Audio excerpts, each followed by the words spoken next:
안녕하세요. 초상증권 박상준 이사입니다.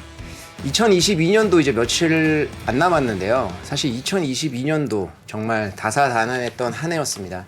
저희가 올해가 이민년 호랑이띠인데 호랑이 기운을 타고 굉장히 좋을 걸로 예상을 했었는데 사실 국내 주식 그리고 뭐 글로벌 증시 할 거 없이 사실 굉장히 힘든 한 해를 저희가 다 같이 보내고 올해를 마무리를 앞두고 있는 이 시점에서 저희가 이제 오늘 이 네 분을 모시고 이제 올해 한번 회고를 해보고 내년 전망에 대해서 들어보는 시간을 마련을 했습니다.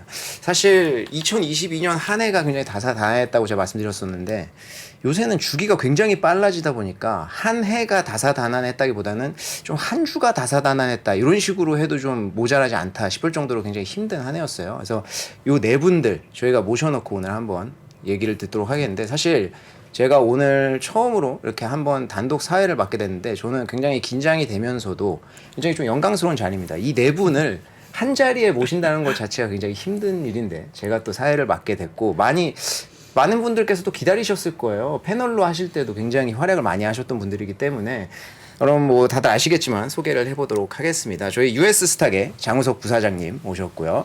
그리고 또 US스탁 박종훈 팀장님 모셨고 또 미래에셋증권의 장희성 지점장님 그리고 미래에셋증권의 최용석 선임 매니저님 이렇게 네 분 모셨습니다. 네 분 어서 오세요. 네, 안녕하세요. 안녕하세요. 반갑습니다.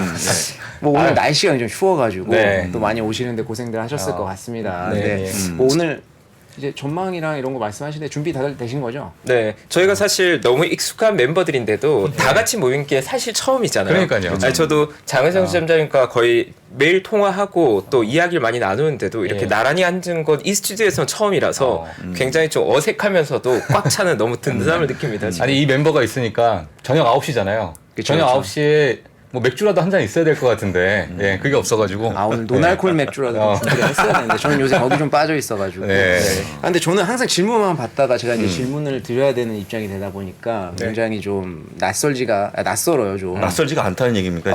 아이고 그쵸 저희가 장우석 부장님께는 제가 질문을 많이 드리니까 평소에 그렇죠, 평소에. 예. 그럼 오늘 시작하기 전에 좀 각오를 한 마디씩 좀 들어보고 시작을 하도록 하겠습니다. 가고요? 네. 저희 뭐 출마합니까? 아 오늘 이제 또 한 시간 반 동안 꽉 채워주셔야 되는데 각오를 또 내년 전망이니까 한 번씩 좀 들어봐야 될 것 같습니다. 어떻게 부사장님께서부터 한번.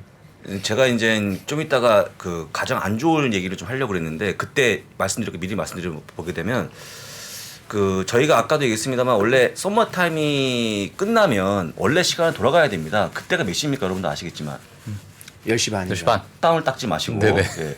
10시 반에 시작하는 밤에 그러면 저희가 나오는 시간이 보통 몇 시였냐면요 11시였거든요. 근데 어찌하다 보니 지금 시간대가 바뀌지 않았습니까? 네. 그럼 우리가 맨날 얘기하는 게 뭡니까?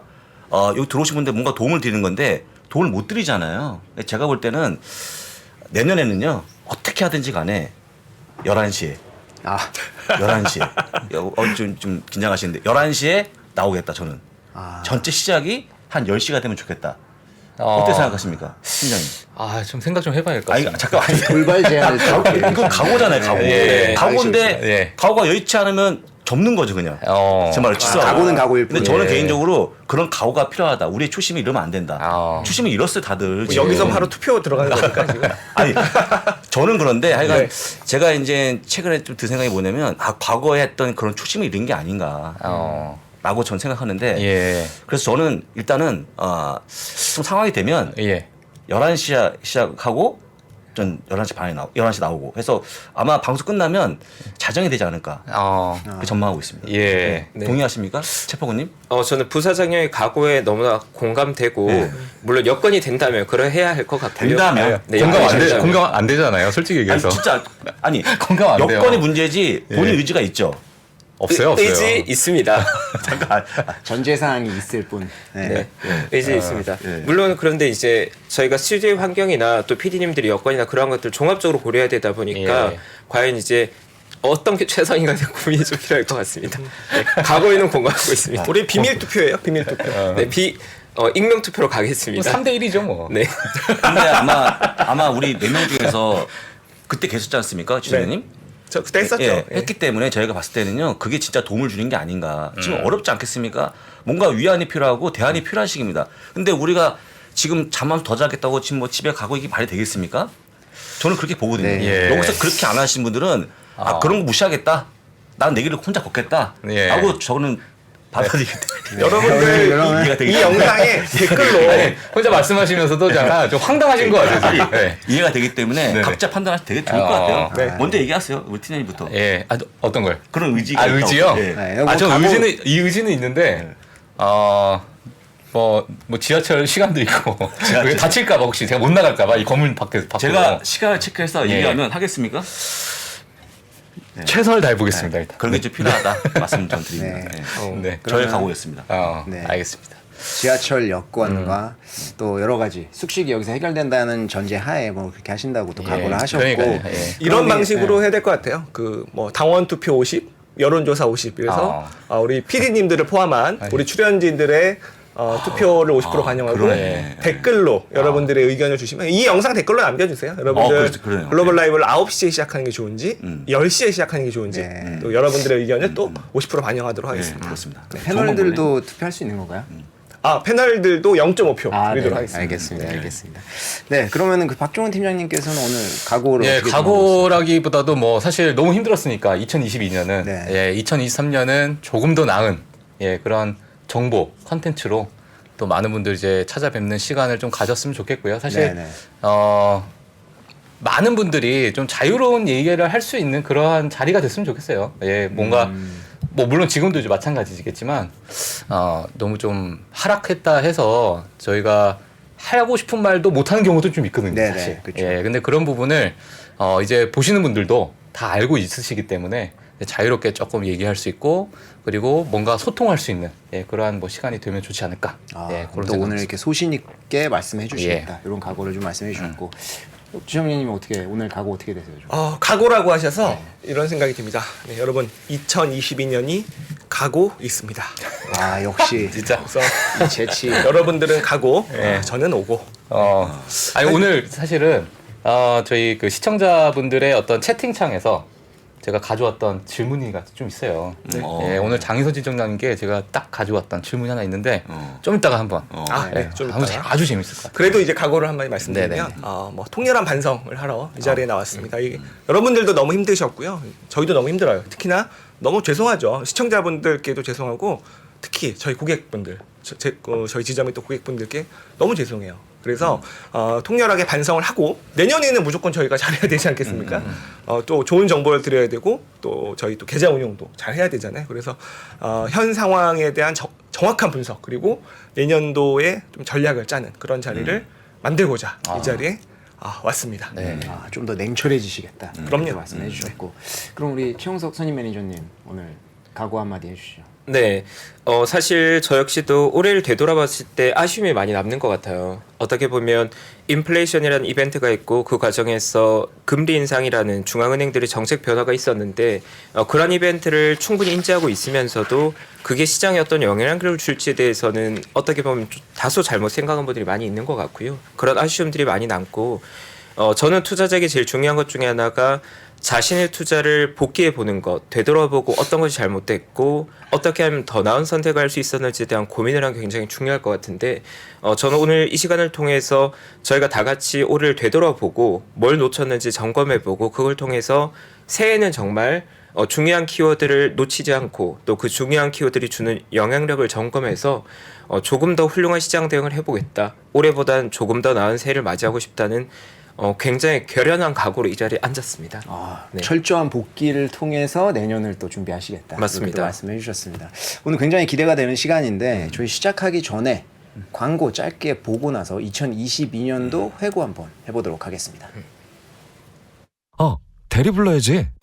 천사들이 때리는 1588 2004 불러요. 천사들이 1588의 천사들이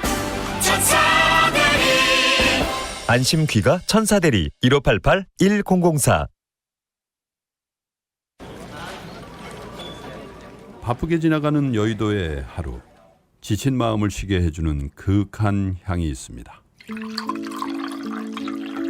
갓 우려낸 차에 풍부한 향으로 되찾는 한 잔의 여유. 건강한 블렌딩 티 전문 브랜드 룩 아워 티는 오늘도 3프로 TV와 함께합니다.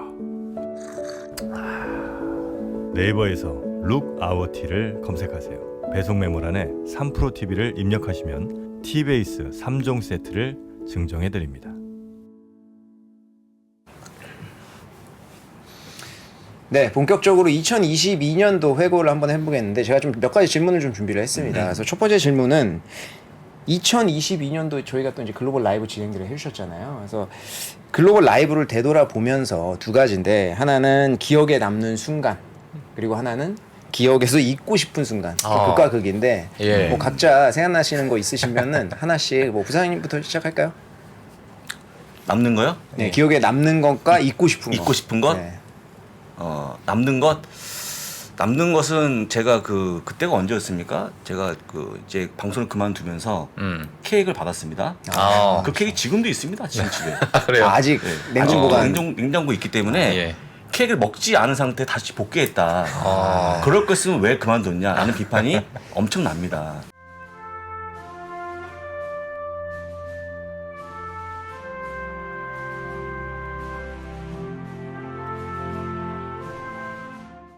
좀 뭔가 제가 잘못 판단한 게 너무 내 몸을 생각한 게 아닌가. 아까 얘기했지만 결혼한 의지, 정확한 분석 좋지 않습니까?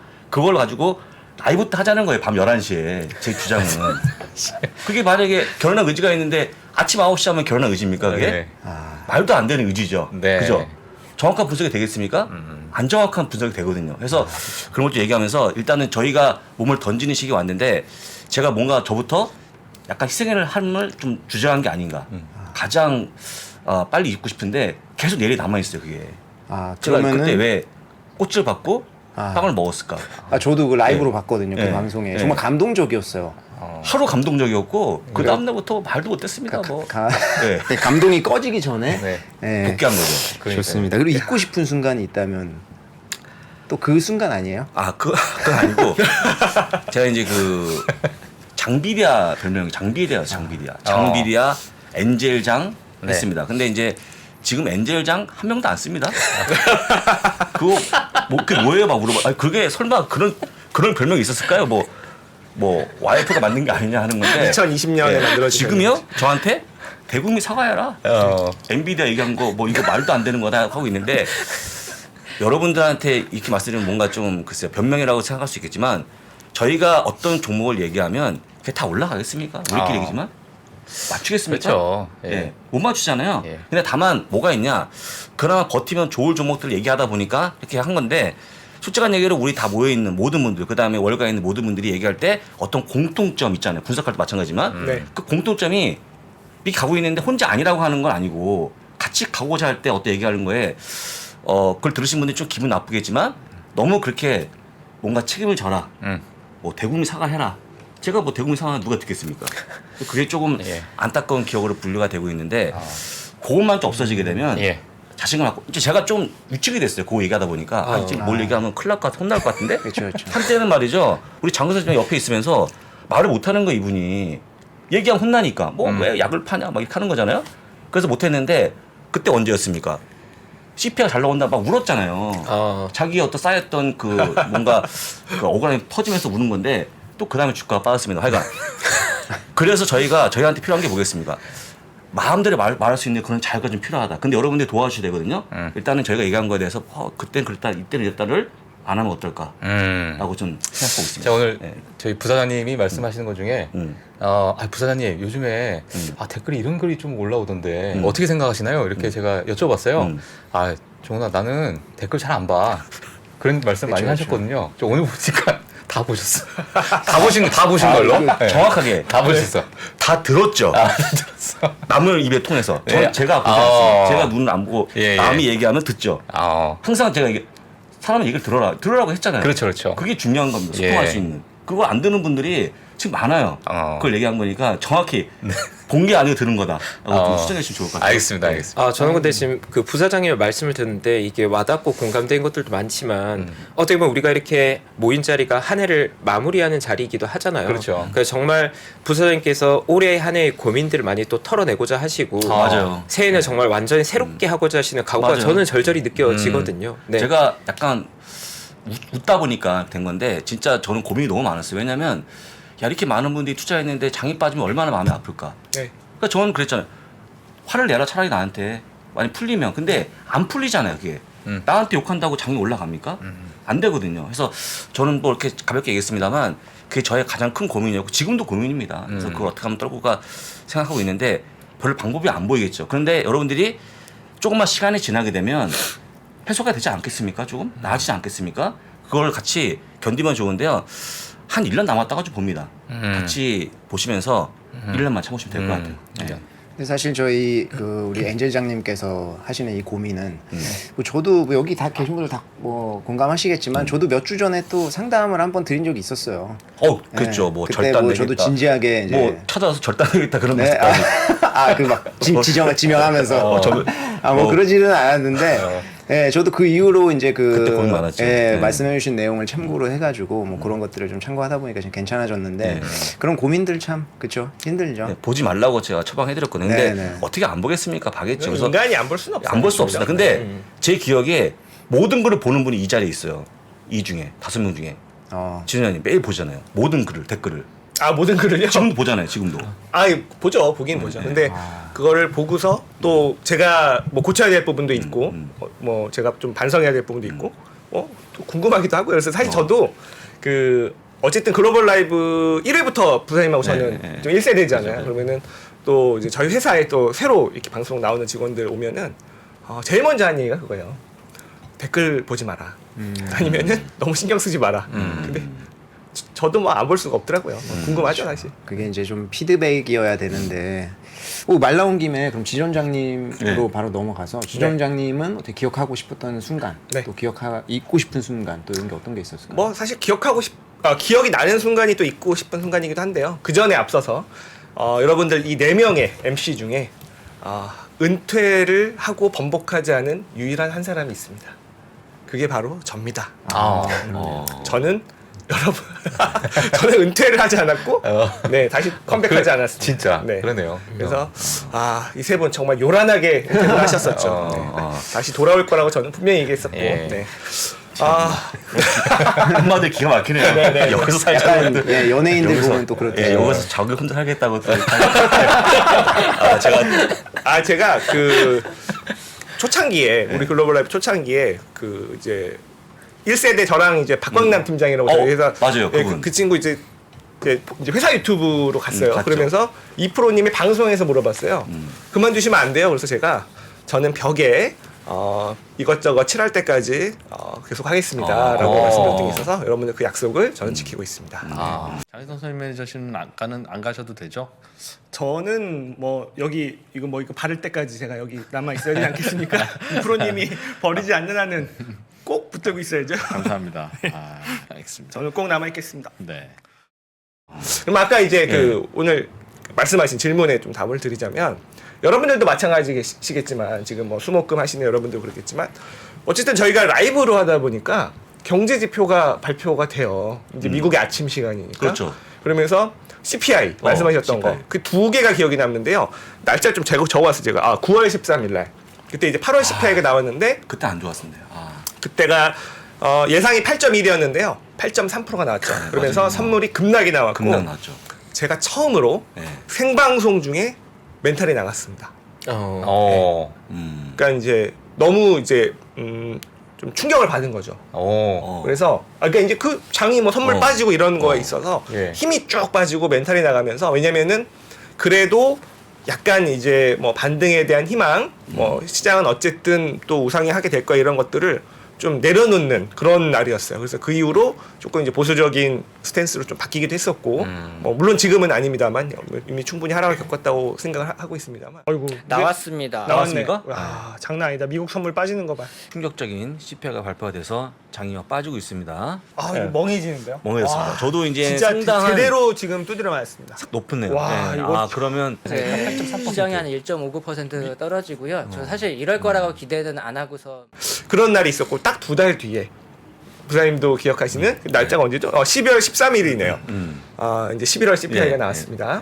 우리가 예상이 7.3이었는데 7.1이 나왔죠. 그래서 제가 뭐 실제로 눈물을 흘린 건 아니고 이게 막 좀 감정이 복받치긴 했어요. 그래서 우리 또 그거를 절대 놓치지 않는 송 PD가 또 울어버린 장희성 지점장의 썸네일을 올리면서 조회수가 폭발을 했었죠. 폭발했죠. 제대로 그래서 폭발했죠. 댓글은 여러분들 다 아시겠지만 역시 설레발의 대명사가 되면서 네. 이게 여러분들도 마찬가지겠지만 너무 힘들었어요. 정말 힘들었죠. 진짜 힘들어. 네. 왜냐하면은 울지 마시고. 네. 아시다시피 뭐 우리 부사장님도 그렇고 저도 그렇지만 저희는 롱맨이에요. 네, 예, 롱맨이죠. 그리고 시장은 롱으로 벌어야 한다고 배웠습니다. 옛날부터. 그렇죠. 예, 그래서 왜냐면은 시장은 결국 우상향하니까요. 그렇죠. 잠깐 송 PD 진짜 울지 마시고. PD 진짜 이럴 거야 진짜. 근데 그 다음날 더 설레발을 한 친구가 있어서 또 클로징벨의 박재영 차장 또 저랑도 이제 친구예요. 그래서 사과 방송까지 하고 90도 인사하는 게 또 썸네일로 바뀌었는데 뭐 일단 설레발 너무 죄송하고요 여러분. 근데 설레발도 있지만 제가 그때 감정이 복받쳤던 거는 잊을 수가 없어요. 왜냐면 그날 선물이 어쨌든 급등을 했었잖아요. 급등했죠. 시장도 뭐 3%대 급등을 하다가 다 뭐 되돌리긴 했습니다만 이제부터 오를 거야라고 생각해서 이렇게 제가 감정이 복받쳤던 건 아니고 저희가 인플레이션 때문에 얼마나 고생을 했습니까. 근데 그렇죠, 그렇죠. 이게 내려오는 게 보인다. 그리고 생각보다 빨리 내려오는 게 보인다. 그래서 머지 않았구나. 지금부터 고생 끝 이게 아니라 고생이 끝나가는 게 보인다. 보인다. 뭐 다들 고생 많이 하셨잖아요. 그렇죠. 그거에 대해서 좀 감정이 복받쳤던 것 같아요. 그날은 정말 잊을 수가 없고 뭐 잊고 싶은 순간까지는 아니에요. 사실 뭐 이게 약간 또 여러분들에게 재미 요소도 있고 이렇게 설레발이라는 또 그런 또 재미도 드렸기 때문에. 근데 여러분들 그게 시장이 뭐 지금부터 바로 오른다 그렇게 생각하는 사람은 없잖아요. 근데 분명히 꺾이는 게 보이는 거는 뭐 분명했던 것 같습니다. 그게 중요한 거고. 그래서 그게 내년도 시장이 또 중요한 키워드가 되겠죠. 얼마나 빨리 떨어질 것이냐. 그렇죠. 네. 근데 정말 많은 분들께서 공감하실 거예요. 올해 다들 CPI에 엄청 집착하다 보니까 거기에 관련된 에피소드들이 참 많으실 것 같아요. 그렇죠. 저희도 뭐 저희 최파고님도 아시겠지만 엄청났죠. 채팅창이 정말 난리가 납니다. 그때는. 네, 저도 예. 우연히 한번 그때 한번 예, 한번 이제 맞아요. 네, 정말 힘들었던 예. 기억이 있었죠. 어떻게 최영수 매니저님은 어쩌세요?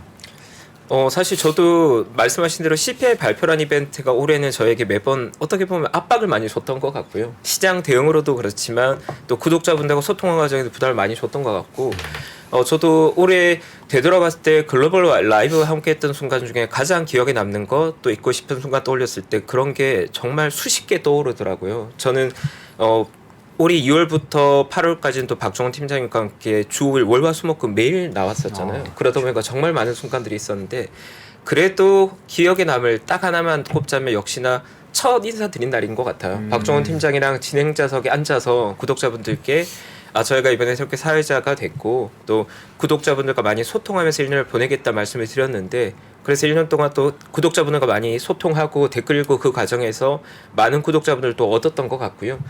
처음 인사드렸던 그 과거의 순간이 지금 생각해도 굉장히 정말 어제처럼 거의 1년 전인데도 어제처럼 너무 생생하게 떠오릅니다. 네.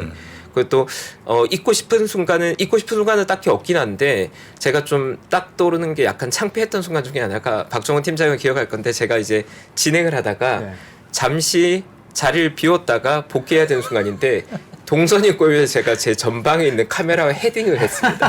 네. 복귀하다 헤딩하는 장면이 또 다 송출이 됐어요 라이브로. 네, 그때 5천 명 이상의 저희 구독자를 다 보시고 헤딩을 했는데 제가 안 아픈 척하고 자리에 딱 앉았는데 머리에 피가 쫙 나는 거죠. 그 정도로 피났어요? 하지만 제가 의연하게 딱 아무렇지도 않은 척하고 진행하고 광고 나올 때 종훈아 나 피났어 이렇게 했거든요. 그 순간이 지금 생각해도 피가 여기서 정말 재밌네요. 이마에서 이렇게 나는 거예요. 피가. 야. 그걸 근데 광고 나갈 때 야야 너 피난다 지금. 맞아요. 그래가지고 완전 영화 같은데. 응급처치에 잠깐만 카메라는 괜찮습니까? 카메라는 다행이죠. 그 정도 부딪힘이라면 네. 다행히 제가 카메라가 아니라 카메라의 보호 부인 강철과 헤딩했기 때문에 체포가 거의 고장 날 뻔했었습니다. 네. 그러니까 지금 생각 그 순간이 가장 쪽팔리지 않았나 하고 몇 년간 가장 쪽팔린 순간. 자, 아이고. 너무 미쳤어. 예. 자, 아주 응급 상황이 또 벌어졌습니다. 카메라 저걸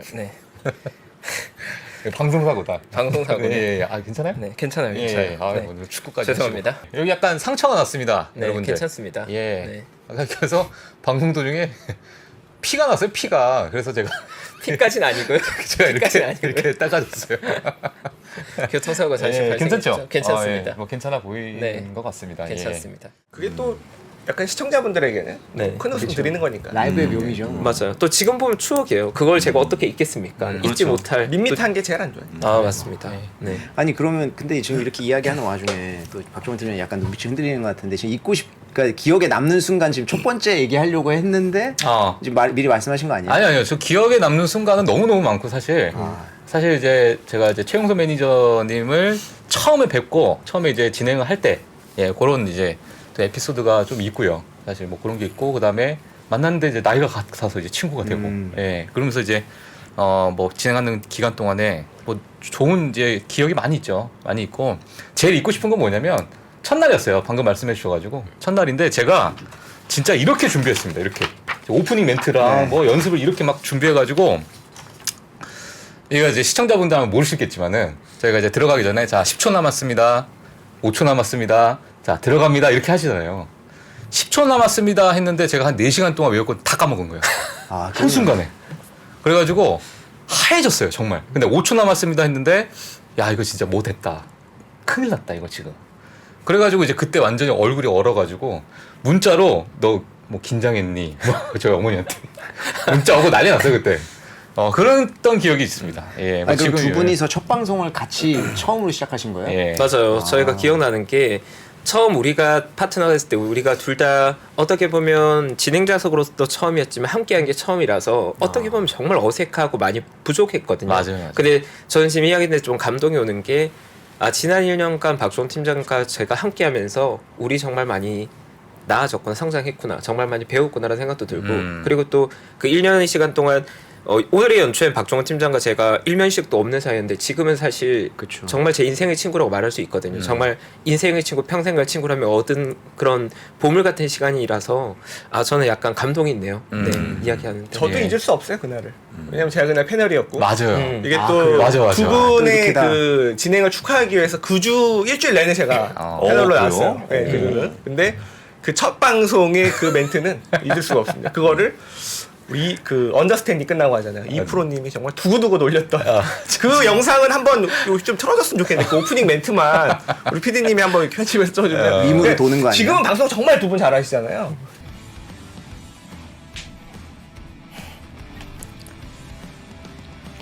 글로벌 투자자들을 위한 최고의 선택. 대한민국 최고의 전문가와 함께하는 3프로 글로벌 라이브 지금부터 시작하겠습니다. 네, 안녕하세요. 박팀장. 미주미의 이제 박 선생으로 제가 이제 많이 인사를 드렸는데 박종훈 팀장입니다. 네, 반갑습니다. 최파고 최용석 인사드리겠습니다. 네, 정말 반갑습니다. 글로벌 라이브 구독자 여러분. 네, 저는 작년 그 글로벌 라이브의 열렬한 팬에서 좋은 기회를 얻어 패널로 활동하게 됐었고 또 많은 구독자분들의 격려와 응원 덕분에 새해는 사회자로 새롭게 인사드리게 됐습니다. 2022년 새해는 매일 저녁 9시 글로벌 라이브 구독자 여러분 곁에서 함께 공부하고 함께 고민하겠습니다. 잘 부탁드리겠습니다. 네, 저는 이제 패널로 뭐 잠깐 좀 인사를 드렸었는데요. 저희 앞에서 저희 슈카님과 그다음에 박종훈 교수님께서 잘 이렇게 끌어주신 저희 글로벌 라이브 그 대를 이어받아서 저희가 이제 저희 전문가들과 함께 같이 저희 글로벌 시장을 같이 찾아뵙는 그런 시간을 같이 가져보도록 하겠습니다. 네, 감사합니다. 네, 오늘도 글로벌 라이브 다양한 코너가 준비되어 있습니다. 그래서 아직도 부족하죠. 지금은 프로 방송이냐? 근데 그 원인은 그 뭘 이렇게 하려고 해서 준비를 해서 그래. 정말 그때 장희성 지점장님은 저한테 구세주였어요. 구세주. 옆에서 편하게 해. 맞아요. 이렇게 하시고 막 일부러 편안하게 해주시고 막 개그도 쳐주시고 근데 그게 너무너무 좋아서 와 진짜 구세주 같은 그런 분이셨습니다. 지금 잘하시는 거는 그런 준비를 안 해서 프로 정신은 날방송 아닙니까? 날방송. 그렇죠. 있는 그대로. 그렇죠. 라이브죠, 라이브. 항상 라이브. 예. 좋습니다. 알겠습니다. 네, 이렇게 또 2022년도 라이브를 글로벌 라이브를 이렇게 진행하시면서 추억들을 또 많이 공유를 해주셨는데 네. 저희가 2022년도를 이제 한 단어, 한 문장으로 표현을 한다고 하면은 저는 개인적으로 이제 인내심 그리고 또 나를 돌아봐 좀 이렇게 이야기하고 싶습니다. 개인적으로 제 개인적인 나를 돌아봐요? 네, 왜냐하면 제가 이제 생각했던 어떤 듀스의 나를 돌아봐에서 제가 착안을 했어요. 왜냐하면 이게 나의 생각이 뭐 좀 많이 틀릴 때도 있다라는 예. 것들, 뭐 나의 투자 철학 이런 것들 좀 많이 흔들리는 한 해이기도 했었는데, 그래서 이 네 분의 생각이 좀 궁금해요. 2022년도를 한 단어 또는 한 문장으로 표현을 한다면 어땠을까? 뭐 저부터 네. 좀 안 좋은 얘기지만 이 시장의 하락, 저 겪지 못한 하락이잖아요. 그러다 보니까 머릿속에 한 단어가 그냥 버블.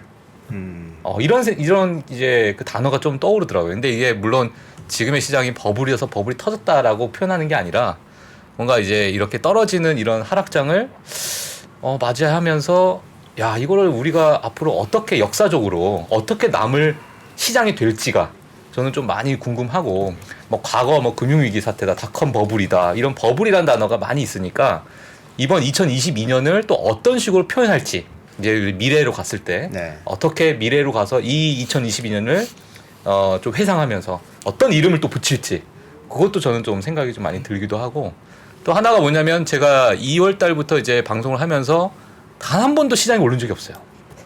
그러니까 물론 반등은 하지만 그러니까 상승세다. 지금까지 계속 떨어지는 시장에서 저희가 그 역풍을 어찌 보면은 저와 치파고님 여기 계신 모든 진행자분들께서 그 역풍을 또 맞이한 거니까. 근데 그 떨어지는 게 시장이 아니고 정확히 메타가 아닙니까? 혹시? 아, 그렇죠.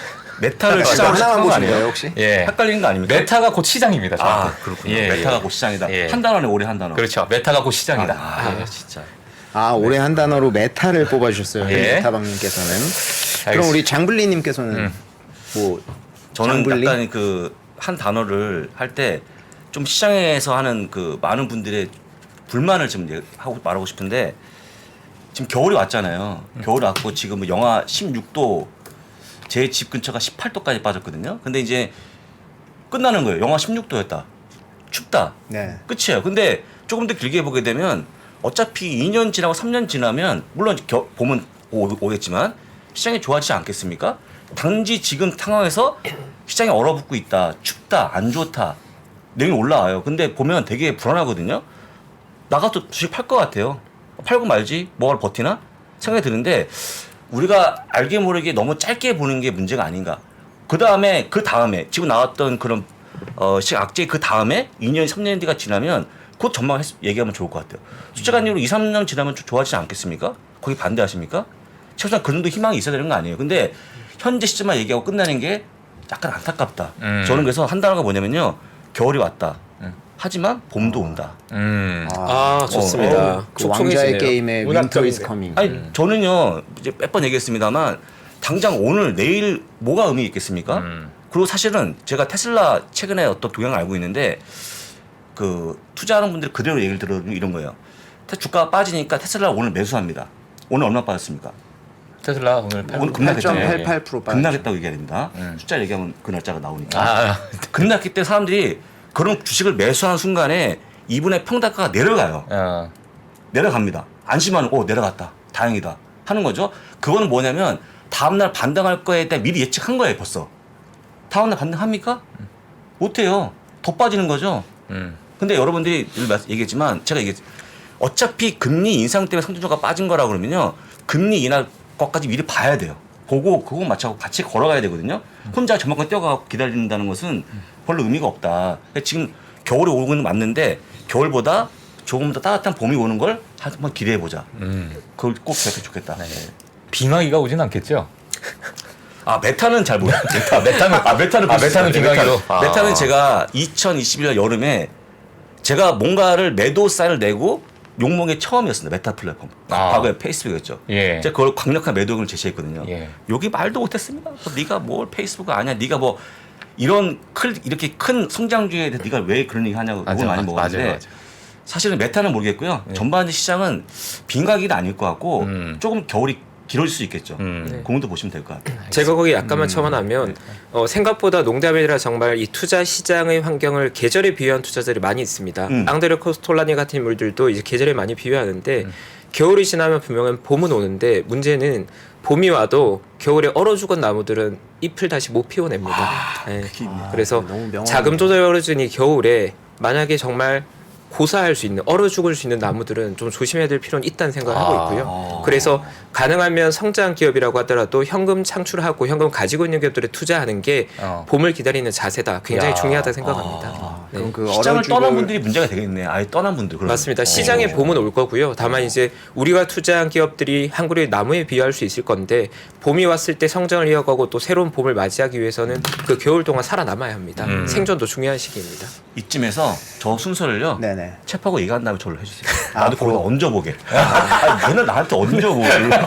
진짜 그렇잖아. 먼저 얹지 자꾸. 여러분들 자, 지금 그런 다음에 고품격 숟가락 방송을 숟가락 하나 얼렸습니다. 그러니까 정말 지금 진짜 버티는 게 되게 중요한. 진짜 떠났으면 끝난 거잖아요. 맞습니다. 진짜 좋은 말씀이네. 지금 겨울이 왔고 봄이 올 건데 메타는 얼어 죽을 거다. 결론은 이렇게 아니, 지금. 그렇죠. 아니, 그런 거 아니에요? 저 그렇게 그런 식으로 이해해요. 호도하죠? 아, 아니라고 알겠습니다. 얘기하는데 지금 본인 시장이라고 빙하기는 얘기한 메타에만 순간에 있다. 그렇죠. 메타가 망하면 시장도 지금 망하는 거예요. 메타는 공룡이다. 다이렉시 때 네. 빙하기 갔을 때 공룡이다. 알겠습니다. 알겠습니다. 그럼 장인석 부장님께서 올해 올 한 해를 네. 한 문장으로 정리하면 인플레이션을 과소평가했던 혹독한 대가를 치르는 2022년이었다 생각이 들어요. 그러니까 뭐 어쨌든 시장 그러니까 금리를 과격하게 올리고 시장이 안 좋았던 가장 큰 원인은 인플레이션이 꺾이지 않았던 거죠. 우리가 생각보다 굉장히 높게 나왔던 거고 그걸 우리는 과소평가했던 거죠. 페드도 과소평가했던 거예요. 그럴 수밖에 없었던 게 주요 선진국들의 그런 이 정도 인플레이션은 80년대 초반 이후로 없었어요. 인플레이션은 우리가 교과서에서만 보던 거였죠. 그러면 80년대 초반 저도 뭐 이렇게 그때 그 전에 태어나긴 했습니다만 그 적어도 그때 경제 활동을 하신 분들이어야 인플레이션이라는 거를 경험을 하고 있겠죠. 안 그렇습니까, 부사장님? 그렇죠. 80년대 경제활동 하셨죠? 네. 3살 때부터 하셨거든요. 3살 때부터 경제활동 하셨었거든요. 예. 날 보지 말고. 아니 뭐 과자 사드셨을 테니까. 그러니까 그 이후로 오히려 80년대 중후반이 가면 우리나라는 이제 3저 호황이라는 거, 그죠? 이런 것들을 겪을 정도로 쉽지 않았어요. 그러니까 인플레이션은 아니면 교과서 아니면 뭐 짐바브웨나 베네수엘라 이런 나라에서만 보던 거였죠. 근데 그게 왔던 거고요. 그러다 보니까 금리를 이렇게 많이 올릴 줄 몰랐죠. 그죠? 그런 것들이 올 한 해를 지배를 했었고 이런 것들을 우리가 이제 몸소 진짜 몸으로 다 이거를 받아냈던 한 해가 아니었나 싶습니다. 하긴 사실 그거 말씀하신 대로 이런 거를 저희가 직접 체험하는 건 처음이다 보니까 코로나도 마찬가지잖아요. 저희가 질병 이런 거에 대해서 영화로는 많이 봤지만 실제로 체험하고 나니까 다음에 또 이런 일이 생기면 어떻게 대처해야겠다라는 생각 대충 하듯이 인플레이션도 아마 이번 시장 참여자분들께서는 굉장히 많이 느끼셨고 향후에는 좀 어떻게 대처해야겠다 이런 좀 교훈을 좀 얻으셨을 것 같은데 그 최파고님께서는 올해 한 단어로 좀 어떻게 표현을 하실까요? 네, 저도 역시나 하나의 단어라면 인플레이션인 것 같고요. 그래서 저도 한 문장으로 정리하자면 인플레이션의 역습이 왔다라고 정리하고 싶습니다.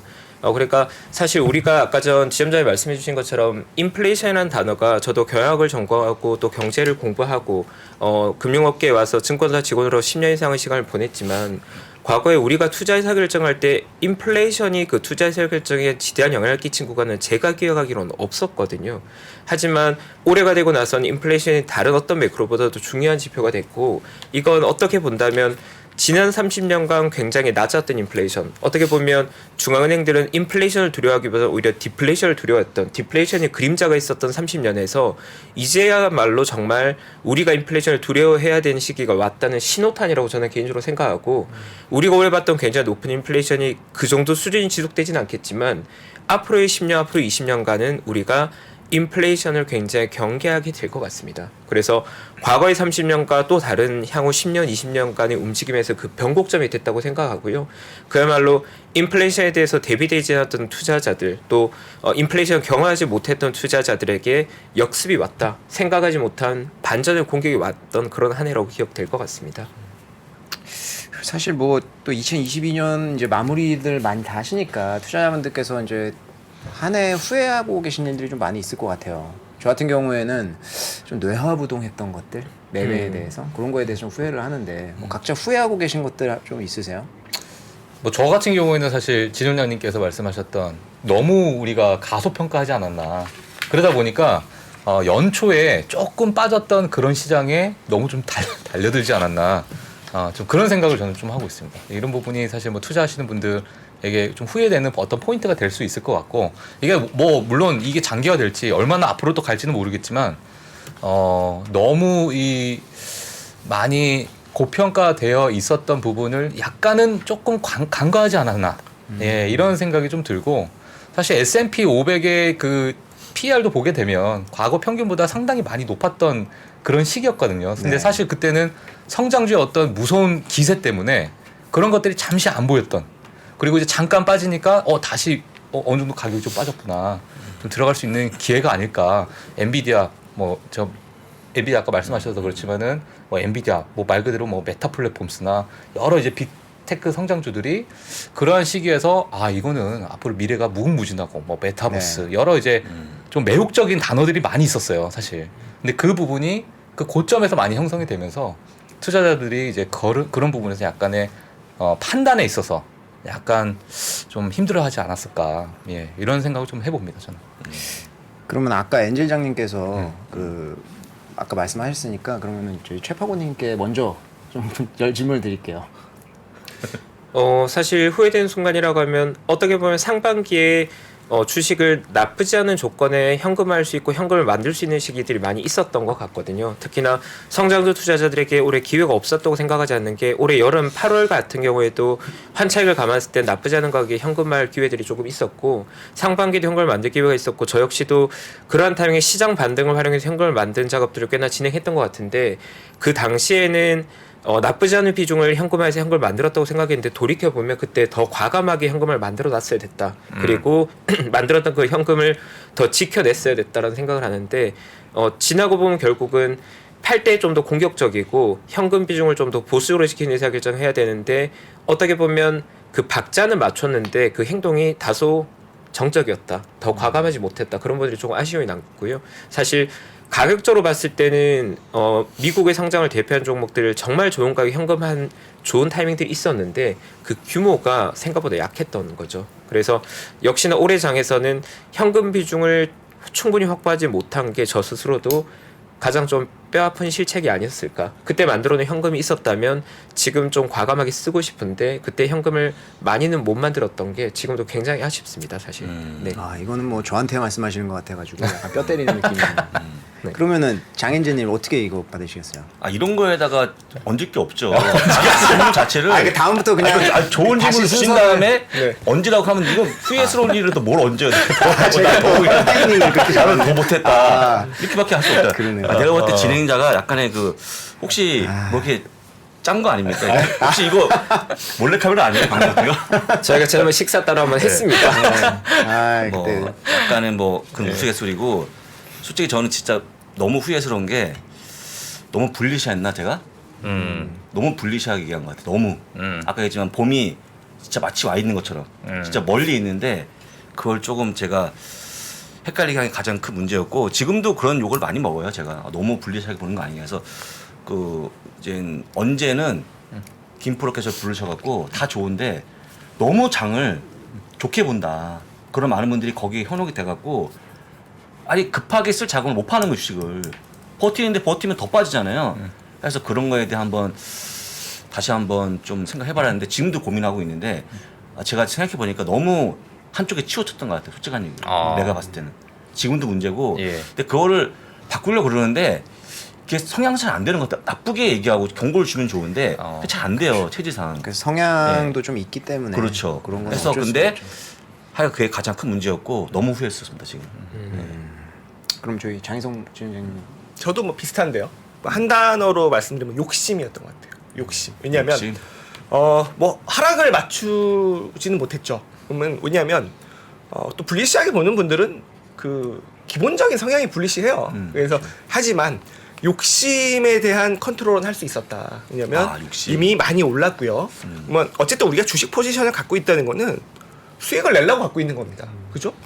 떨어질 거라고 예상했으면 현금 100%겠죠. 그쵸. 주식 포지션을 갖고 있다는 거는 어쨌든 올라갈 걸. 근데 이제 여기서는 많이 오르지는 못할 거라는 건 알았는데 근데 많이 먹고 싶으니까 비중이 굉장히 높았던 거죠. 주식 비중이. 그러면 많이 오른 상황에서 욕심을 부려야 될 때도 있어요. 완전히 이렇게 2020년 한 3, 4월 팬데믹 터지면서 급락 나왔을 때는 욕심을 부려야 되는데 그런 상황에서는 욕심을 조금 줄여서 좀 덜 먹어도 되니까 그럼 다 통용되는 거죠. 현금 비중을 좀 갖고 있는다든지 현금화를 좀 한다든지 그리고 또 엣지 케이스에 대한 대비가 돼 있어야 되는 거거든요. 그러니까 발생 확률이 우리는 어쨌든 확률 싸움이잖아요. 무슨 이벤트가 있을 때 우리도 항상 저희도 방송할 때 자 뭐 그런 아이비들도 뭐 7.3 예상인데 뭐 7.4 이상이면 몇 프로 뭐 빠지고 그죠? 6.9 밑으로 나오면 몇 프로 오르고 이런 확률 싸움인데 예상치 못한 엣지 케이스가 발생했을 때의 대비가 되어 있었는가도 조금 반성을 하는 부분이고요. 이게 어쨌든 뭐 전쟁도 그렇잖아요. 뭐 누가 전쟁 나겠어 했는데 났고 이런 것들 또 아유 뭐 CPI 이번 좀 잘 나오지 않겠어 했는데 예상보다 높게 나온다든지 뭐 이런 것들에 대한 그런 버퍼죠.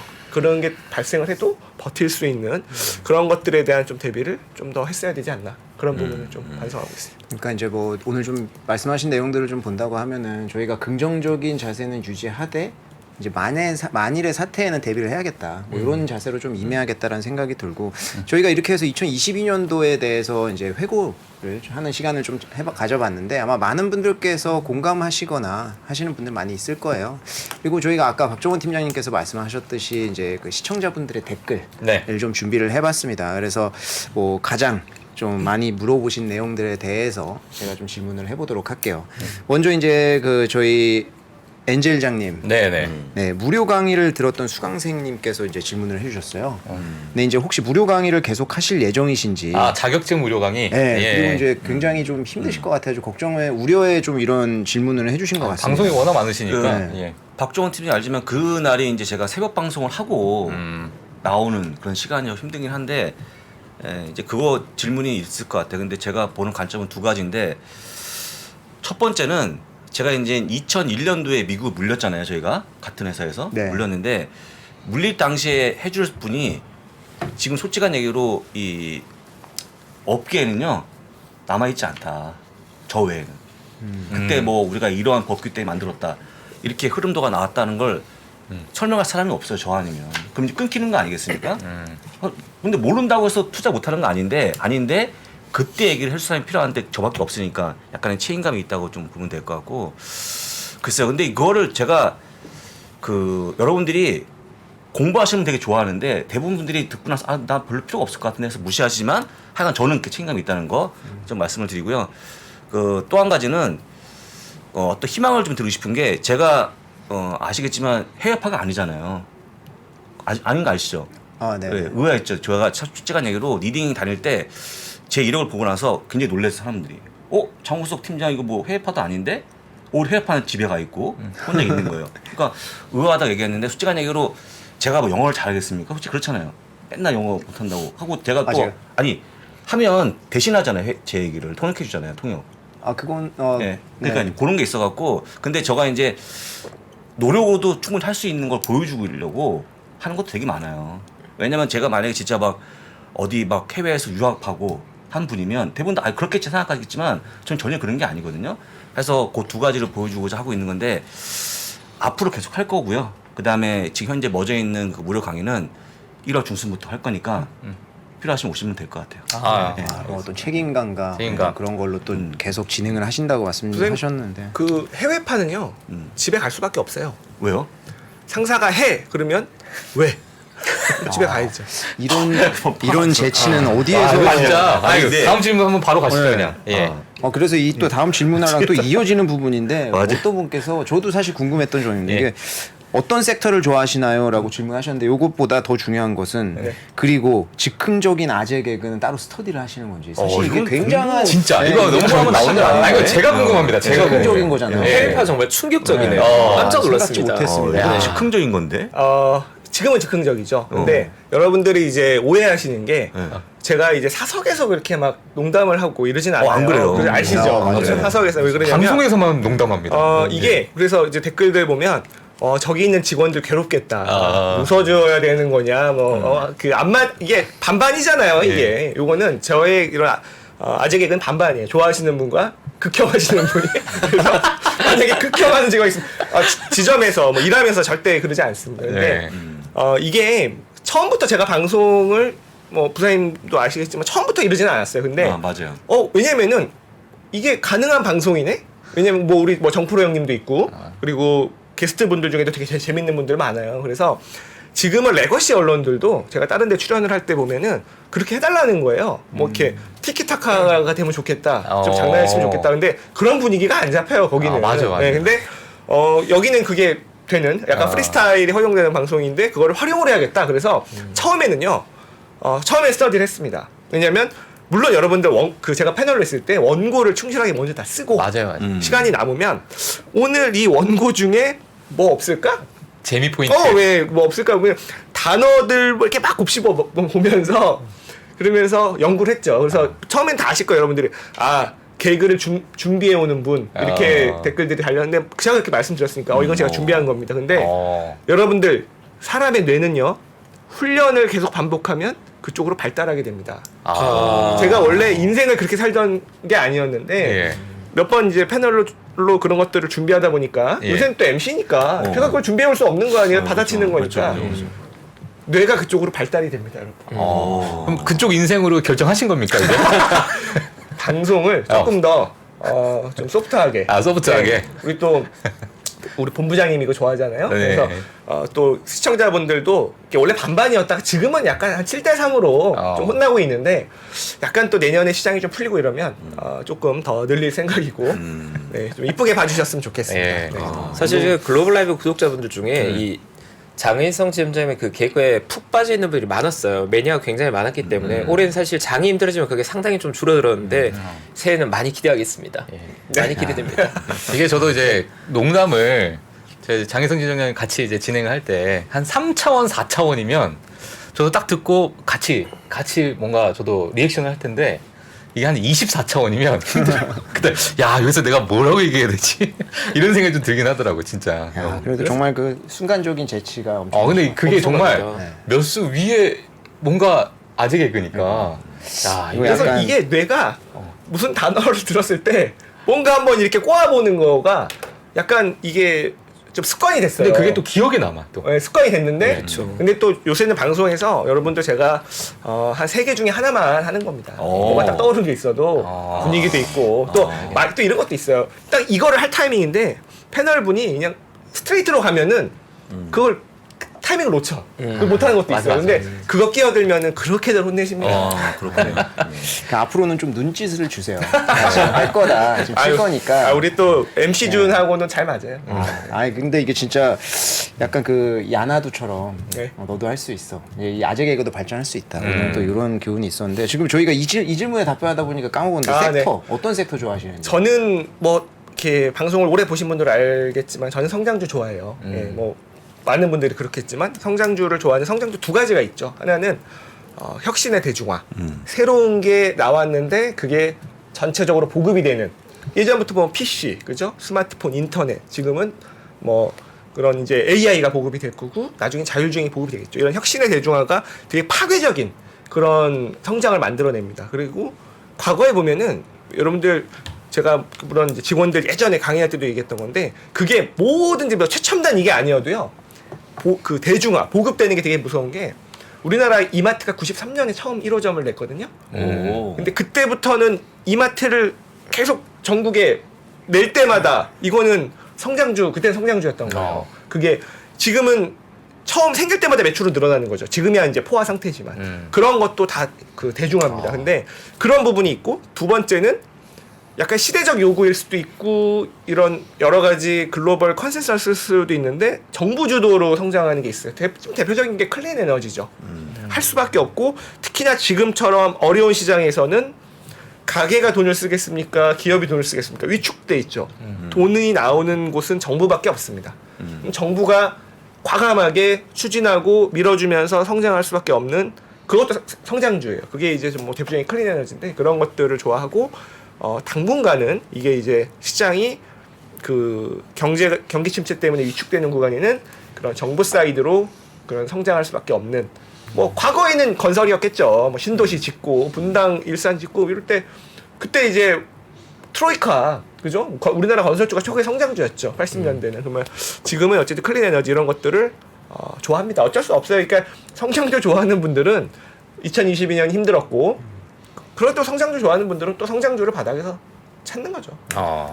그러니까 성장주를 좋아하시는데 혁신과 보급의 초기에 있는 기업들이나 정부 주도로 이제 투자를 받는 그런 성장주들을 좋아한다. 근데 확실히 말씀하신 것처럼 본인이 좋아하는 섹터라든지 이런 쪽에 계속 좀 안 좋은 때가 있더라도 그게 맞는 것 같아요. 그래야 기회가 왔을 때도 잡을 수가 있는. 네. 여러분 혁신은 네. 뭐 가죽 신발이죠. 아, 혁신.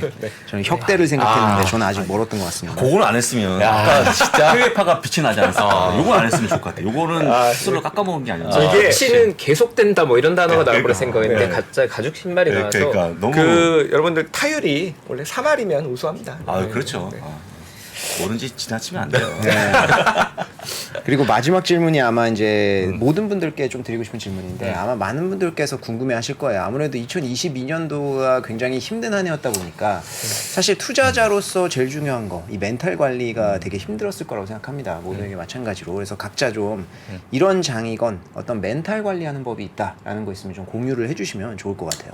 저는 뭐 최용선 매니저님 먼저 한번 말씀해 주시죠. 아니, 제일 잘할 것 같아. 아, 예. 4명 중에서. 저도 궁금합니다. 제일 잘하죠. 예. 잘할 거 책도 보고 하잖아요. 네. 네. 사실 멘탈 관리 굉장히 중요하다고 생각하고 많은 투자자분들이 그렇겠지만 사실 비교적 시장에 몰입했고 경험 많은 투자자들조차도 올해 같은 시장에 오면 자신이 흔들리게 됩니다. 근데 그 흔들림의 정도가 어떻게 보면 투자자에게 있어서 나의 투자 차력이나 투자 방법이란 건 나의 인생이거든요. 그걸 따라서 나의 10년, 나의 20년을 걸어가는 거고 대부분의 투자자들, 특히나 현업에 있는 금융맨들은 앞으로 20년, 30년간 시장에 참여해야겠다는 걸로 자신의 인생을 생각하고 있을 건데 그 길을 어떻게 걸어야겠다는 생각을 10년에 걸쳐 정립해 놨던 것도 올해 같은 해를 만나면 그게 흔들립니다. 내가 지난 10년간 잘못 생각한 걸까?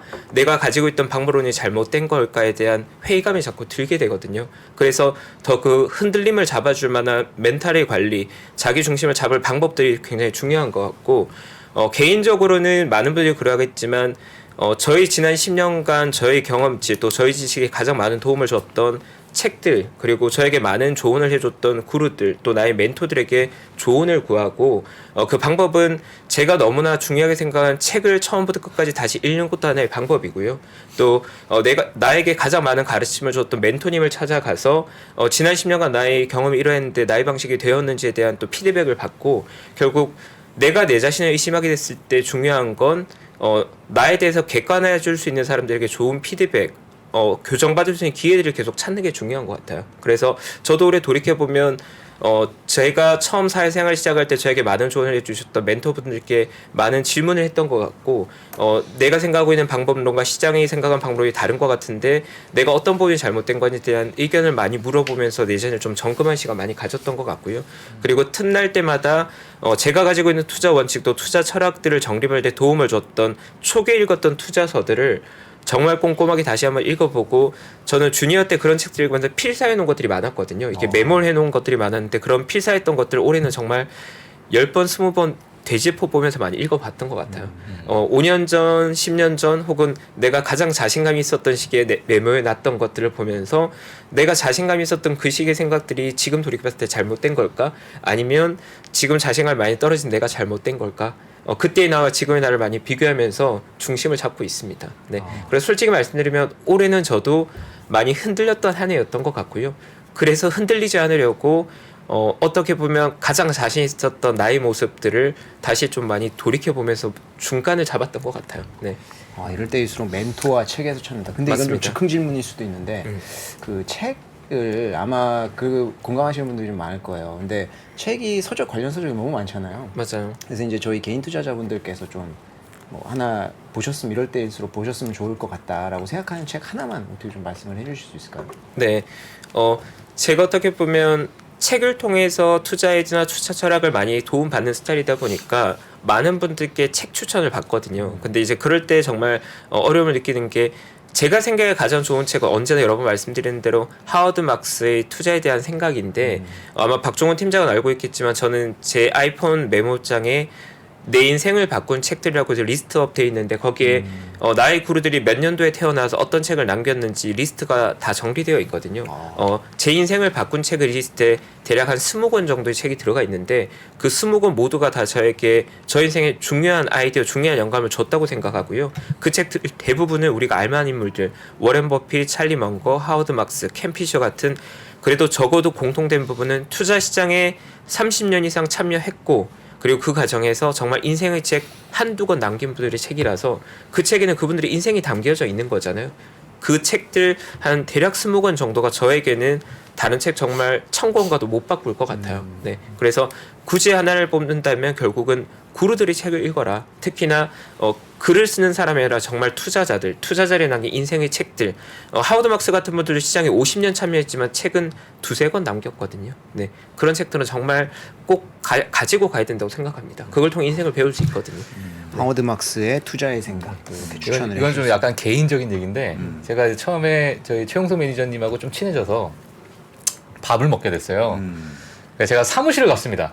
최용석 매니저님이 계신 그 사무실 대치동 그 미래셋에 가서 간단하게 인사하고 뭐 본인 그 책상을 갔는데 파일이 이렇게 있는 거예요. 파일이 이렇게 있어서 야 이거 뭐야? 제가 이렇게 물어봤죠. 물어보고 딱 보니까 이제 책에서 봤던 글귀들 그리고 투자에 대한 생각을 하나의 이 A4 용지에다가 막 빼곡히 쓴 게 아니라 그냥 크게 하나.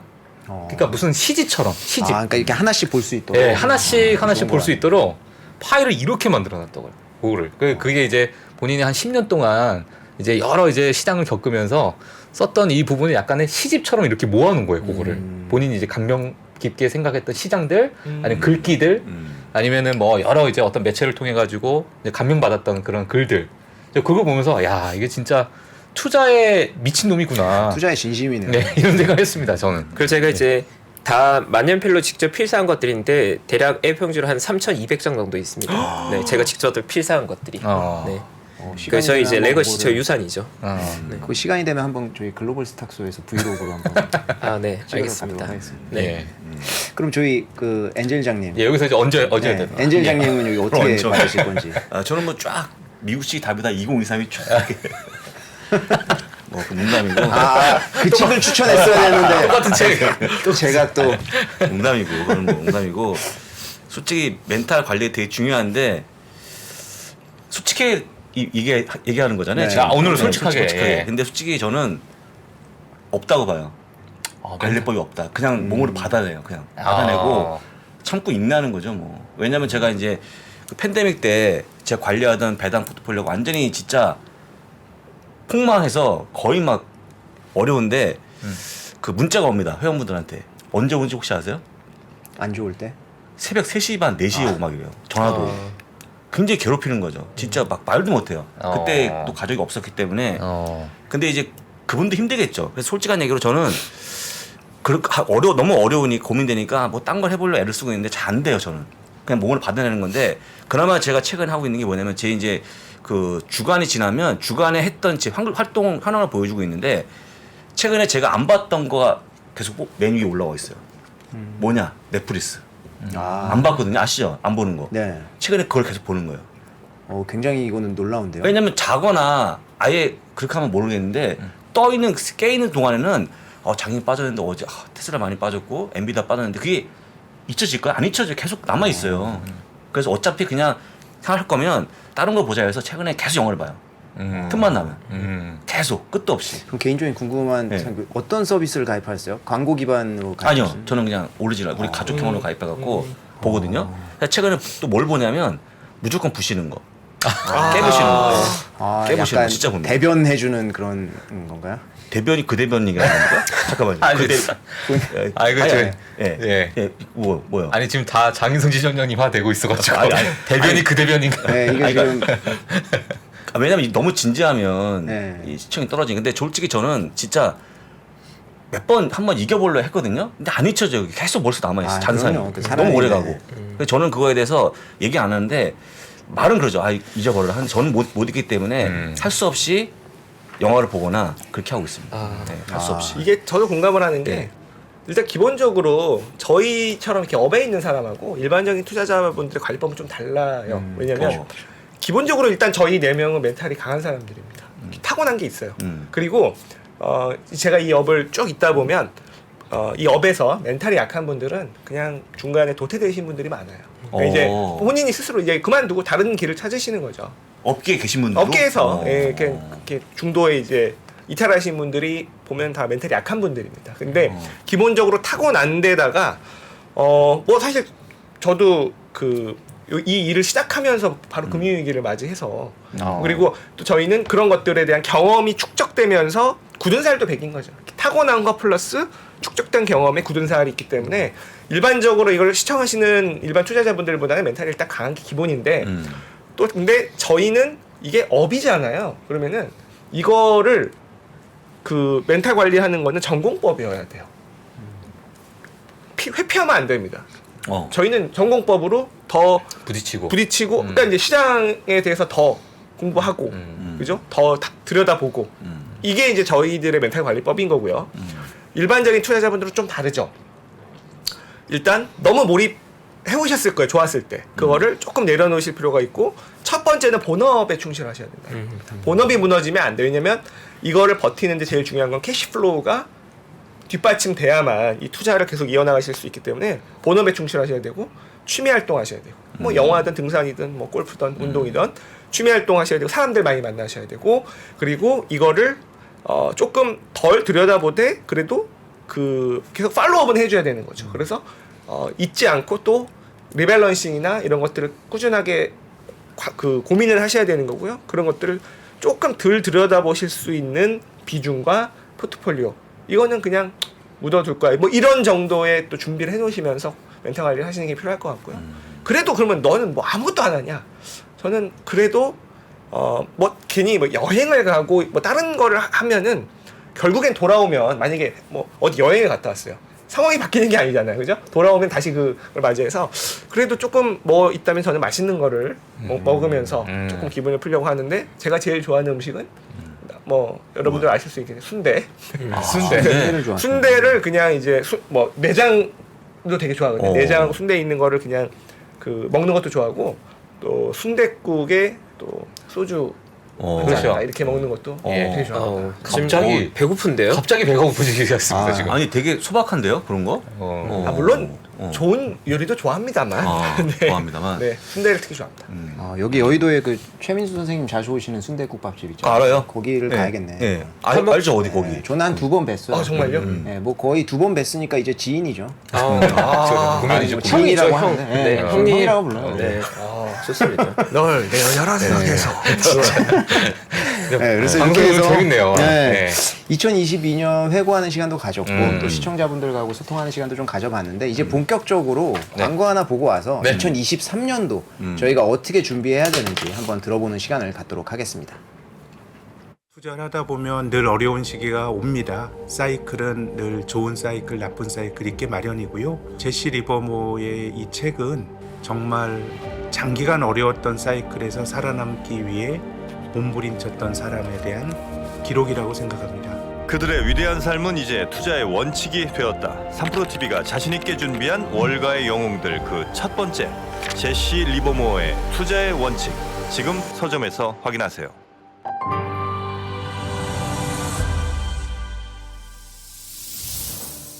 주식 투자자 여러분, 바로 지금 더 늦기 전에 준비하셔야 됩니다. 2023년이 코앞으로 다가온 지금 1분 1초가 아까운 지금 그래서 망설이지 말고 시작해야 하는 지금 아직 늦지 않았습니다.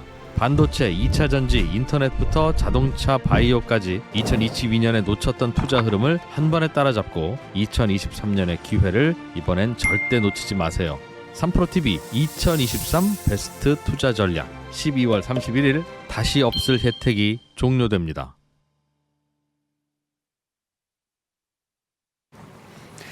자, 그럼 본격적으로 2023년도 전망에 대해서 좀 알아볼 텐데요.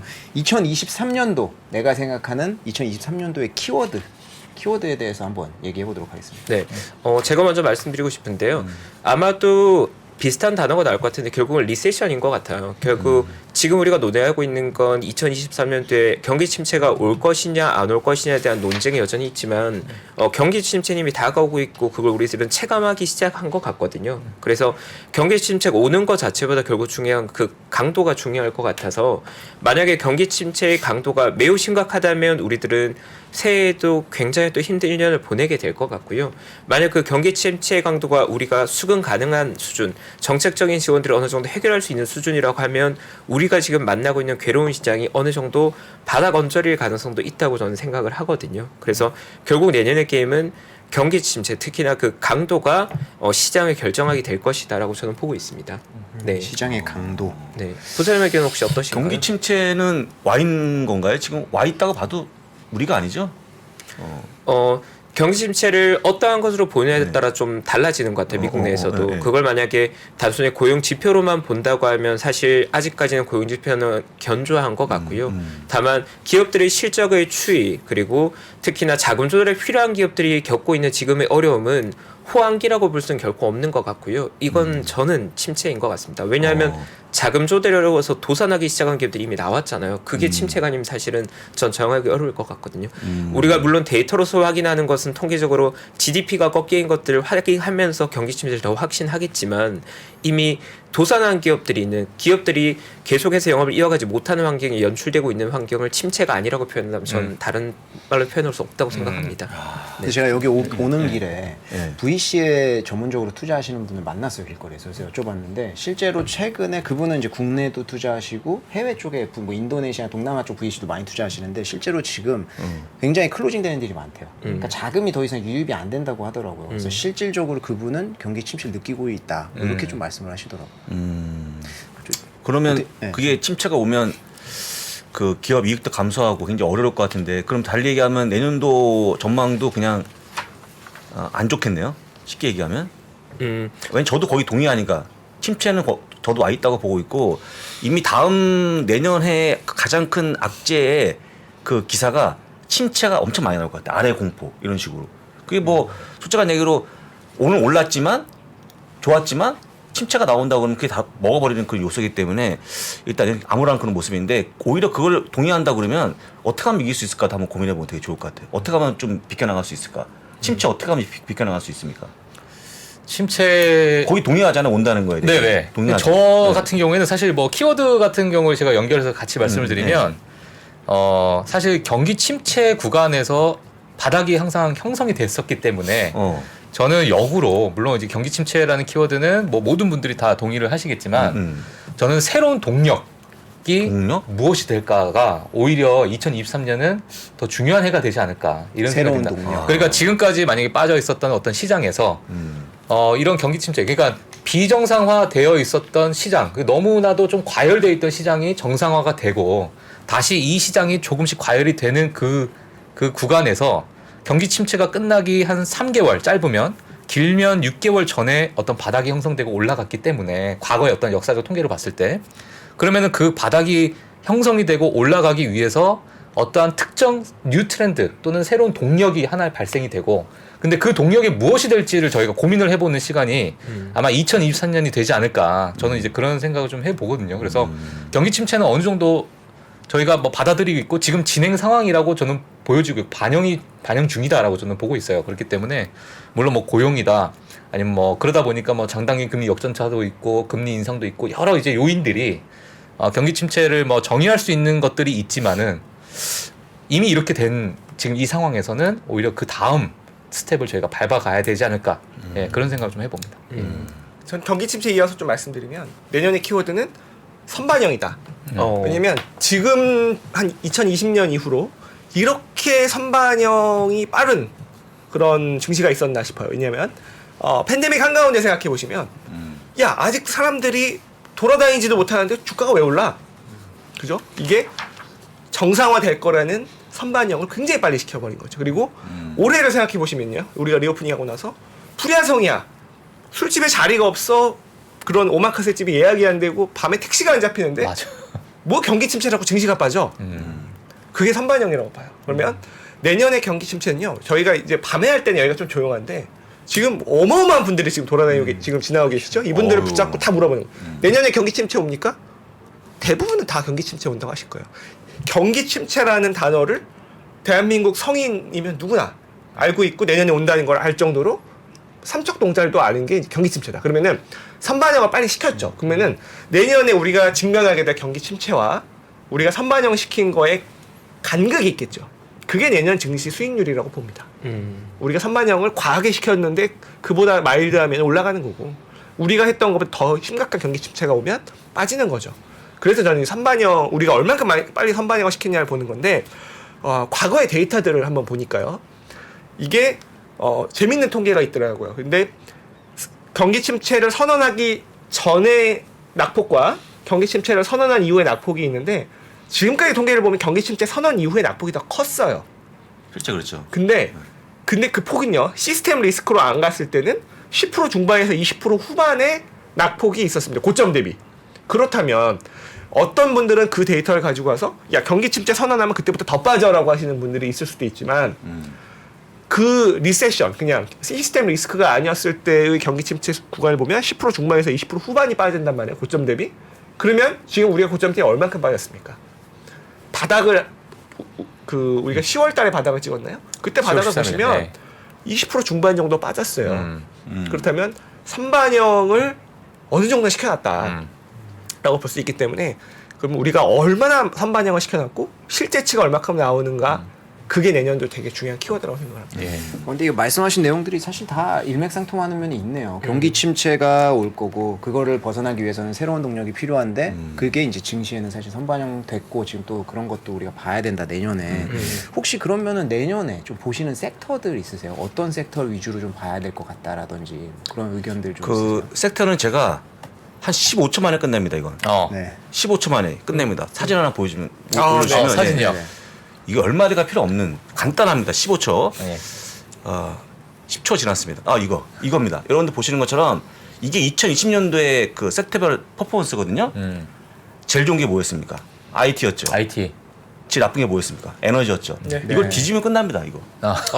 그러네요. 올해. 이때가 여러분 돈을 막 풀고 진짜 금리 막 내리고 그럴 때 같지 않습니까? 지금 정반대 모습이잖아요. 이것만 뒤지면 끝나는 거예요. 고민할 게 없습니다. 끝입니다. 저는. 근데 다만 손이 안 가는 건 맞습니다만 우리가 이제 항상 얘기하듯이 계속 혼자 추운데 혼자 옷을 막 이렇게 얇게 입고 다니면 얼어 죽습니다. 지금. 요걸 뒤집어갖고 보면 끝난다. 동의하십니까? 그럼 에너지, 금융 그런 거죠. 산업재, 소재 이런 거예요. 이런 부분이 2023년을 보시는 그렇죠. 섹터다. 그다음에 중간에 가장 항상 좋았던 게 헬스케어. 거의 다 계속 개동소이한 겁니다. 이걸 벗어날 필요가 없다. 그다음에 여러분들이 물론 손이 안 가겠지만 손이 안 가잖아요. 이런 못 사잖아요. 근데 마음을 먹고 혹시 만약에 개별 종목보다는 ETF 접근하는 거 나쁘지 않다. 근데 반드시 이걸 기억해야 된다. 저는 그렇게 주장합니다. 최파고님 어떤 섹터 좀 내년에 보고 계세요? 사실 조금 고민이 되는 건 제가 개인적으로 보고 있는 건 아까 전 지점장님 말씀해 주신 대로 시장에 저 역시 경기 침체에 대한 리스크 또 가격의 조정이 어느 정도 선반영되어 있기 때문에 시장 전반적으로 회복의 국면을 만나게 될 것 같거든요. 그래서 제가 생각하는 건 성장성에 대비해서 지나치게 하락한 종목들이 어느 정도 회복되는 구간이 될 것이고 그 과정에서 결국 주도주가 나오게 될 것인데 개인적으로는 아마도 우리가 예상하지 못했던 조금 신선한 영역에서 새로운 변화가 나오지 않을까라는 생각을 하고 있고요. 그 익숙하게 우리가 바라보는 뭐 반도체 산업이나 아니면 특정한 섹터 익숙하게 분류되는 형태보다는 조금 작은 형태 어떻게 보면 테마라고도 불릴 수 있는 작은 영역에서의 좀 변화의 속도가 빠른 영역들이 시장에 상대적인 주목을 받게 될 것 같다. 왜냐하면 시장 전반적으로 유동성이 충분할 때는 거대한 섹터가 주도주가 되지만 그 정도 유동성이 풍부한 환경은 아닐 거기 때문에 스몰한 형태의 주도 산업이 나올 가능성도 있을 것 같거든요. 그래서 그걸 찾아내기 위해서는 결국 내년에 우리가 만나게 될 가장 드라마틱한 혁신, 변화가 어디서 오는가를 고민해야 되는데 개인적으로 좀 관심을 많이 가지고 있는 건 오픈AI에서 나온 챗 GPT. 최근 많은 사람들이 채팅형 AI가 나타나고 거기와의 커뮤니케이션을 통해서 완전히 새로운 혁신을 보고 있다는 말들을 많이 하는데 새해가 되면 지금 우리가 만나고 있는 것보다 더 높은 버전, 더 다양한 커뮤니케이션이 가능한 챗봇이 나오게 되거든요.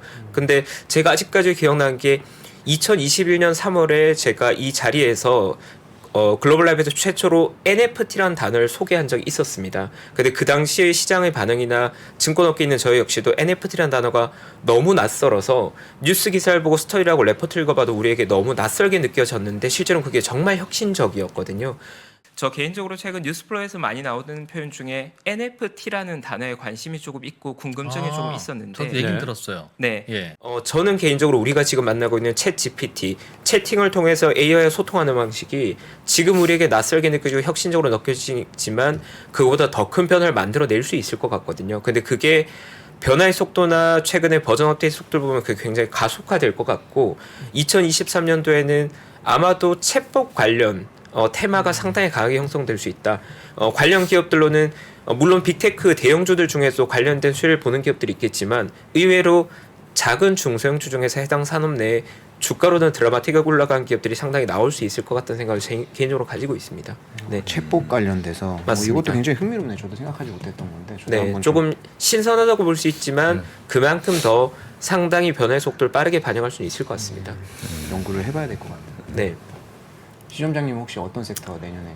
저는 아까도 말씀드린 거랑 좀 연결이 되긴 하는데 일단 첫 번째는 내년에도 성장을 이어가는 섹터가 좋을 것 같아요.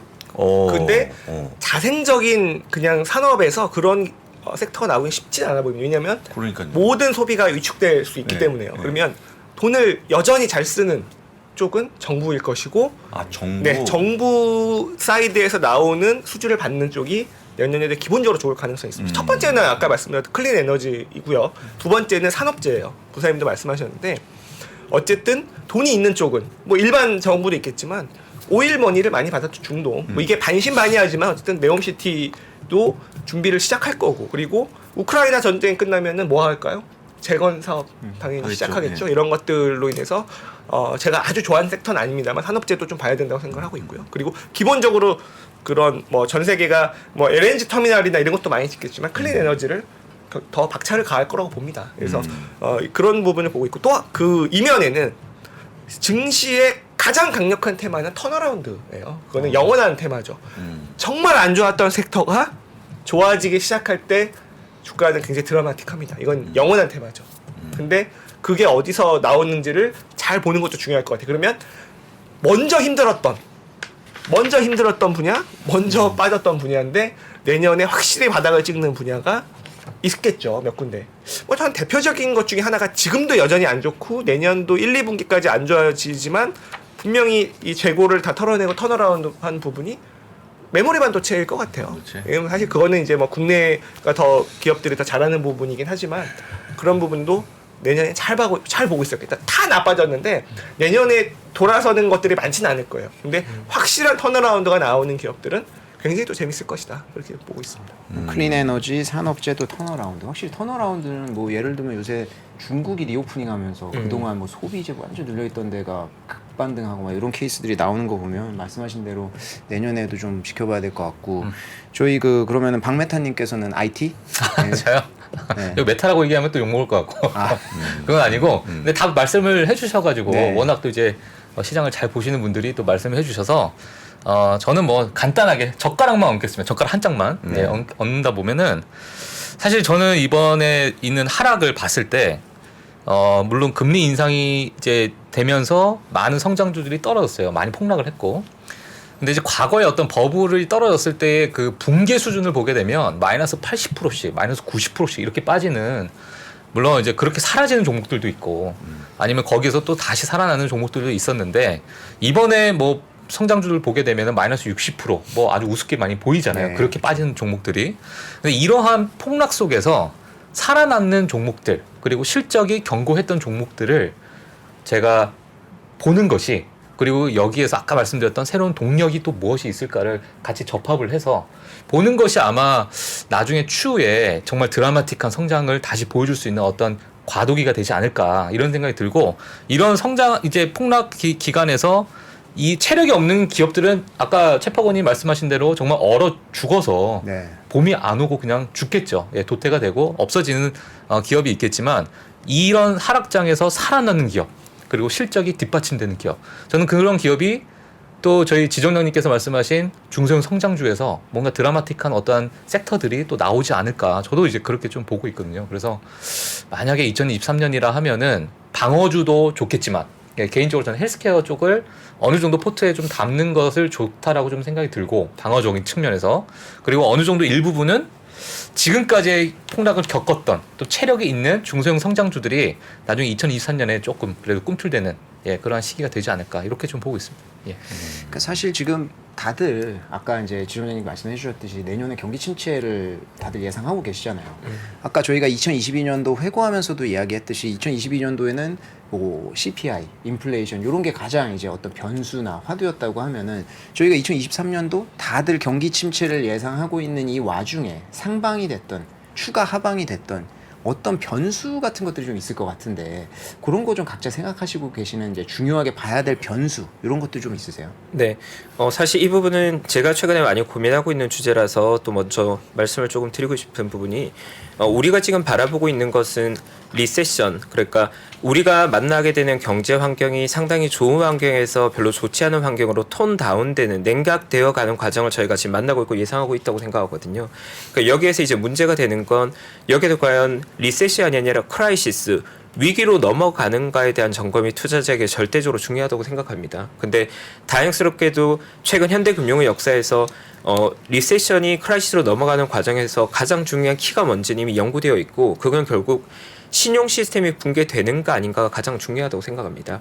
언제나 우리가 얘기하는 건 부채가 과도하게 만들어져 있고 그 부채가 많은 문제를 만들어내고 있고 2008년 리만 사태 때 우리가 만들어냈던 것도 결국은 버블이 껴n 것 자체가 문제가 된 게 아니라 그 버블이 없어지는 과정에서 부채가 상환돼야 되는데 부채가 상환되지 않을 때 신뢰가 깨지는 거거든요. 예를 들어서 많은 기업들이 자산 계정이고 부채 계정인데 그 부채 계정이 만약에 믿을 수 없는 부채라면 회수되지 않는 부채라면 우리가 만나고 있는 모든 시스템이 붕괴되는 것이거든요. 그래서 결국 새해도 우리가 만나야 될 건 높은 금리 환경이 우리의 예상보다 꽤나 거칠게 오랜 기간 유지될 텐데 그 과정에서 부채들이 정상적으로 상환되는지 안 되는지 지속적으로 봐야 된다고 생각합니다. 그래서 신용카드의 연체율 같은 개인들이 가지고 있는 부채가 작은 부채들이 잘 상환되는지도 중요할 것이고 그리고 은행들이 가지고 있는 계정들에서 대출에 대한 연체율이 잘 상환되고 있는지도 우리는 봐야 될 거고요. 그리고 또 우리가 예상하지 못했던 것보다 굉장히 거대한 부채가 숨겨져 있지 않은지 계속해서 봐야 될 것 같습니다. 네, 저 개인적으로는 다행스럽게도 우리가 지금 가지고 있는 많은 우려들 상당 부분은 정부에서 이미 인지하고 있고 정책적인 노력들을 통해서 정부 지원을 통해서 해결될 문제의 성격들이 더 많다고 생각하거든요.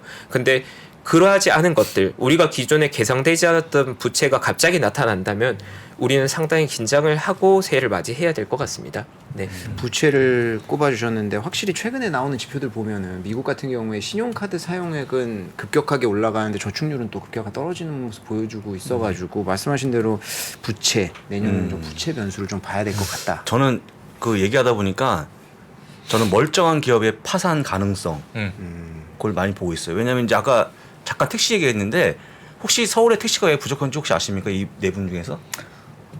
그 지금 왜 부족한지. 그 택시 기사분이 업계를 떠나셨기 때문에 업계가 중요한 게 뭐냐면 네. 지금 정부에서는 그 부재를 없앴어요. 쉬는 것, 그러니까 그냥 하라는 일을 계속 하라는 건데 그게 그걸로 해소가 안 됩니다. 왜냐면 다 떠났어 진짜. 왜 택시 해봤자 한 달 얼마 봅니까? 한 200 벌거든요. 근데 그분이 나가서 뭘 하는 거냐면 지금 배달하고 있어 배달. 아 그게 더 많이 번다. 잘못된 정책을 폈다는 거죠. 제가 보기에는. 아까 얘기했지만 지금 여러 가지 물가 높아지고 이런 거는 일단은 그 과정이라고 보시면 좋은데 그 결과 속에서 멀쩡한 기업 한 번도 고민해보지 않았던 기업들이 어려워지고 그게 진짜 파산에 가까워진다는 그 내용이 나올 때 다시 한번 장이 좀 출렁거릴 수 있다. 있다. 근데 그게 나와줘야지만 반등할 수 있을 것 같다. 그러니까 이런 거예요. 사실 저희가 물속에 들어간 사람들이 누가 벗고 있는지는 물이 빠져야지 아는 거 아니겠습니까? 그렇죠. 그걸 누가 버핏이 얘기했잖아요. 그래서 그걸 좀 보는 게 중요한데 어떤 게인지 모르겠지만 저는 내년 한 중반쯤에 나오지 않을까. 갑자기 나오지 않을까. 그렇게 보고 있습니다. 그게 만약에 나와주면 그게 또 한 번의 폭락과 동시에 바닥으로 볼 수 있다라는 거죠.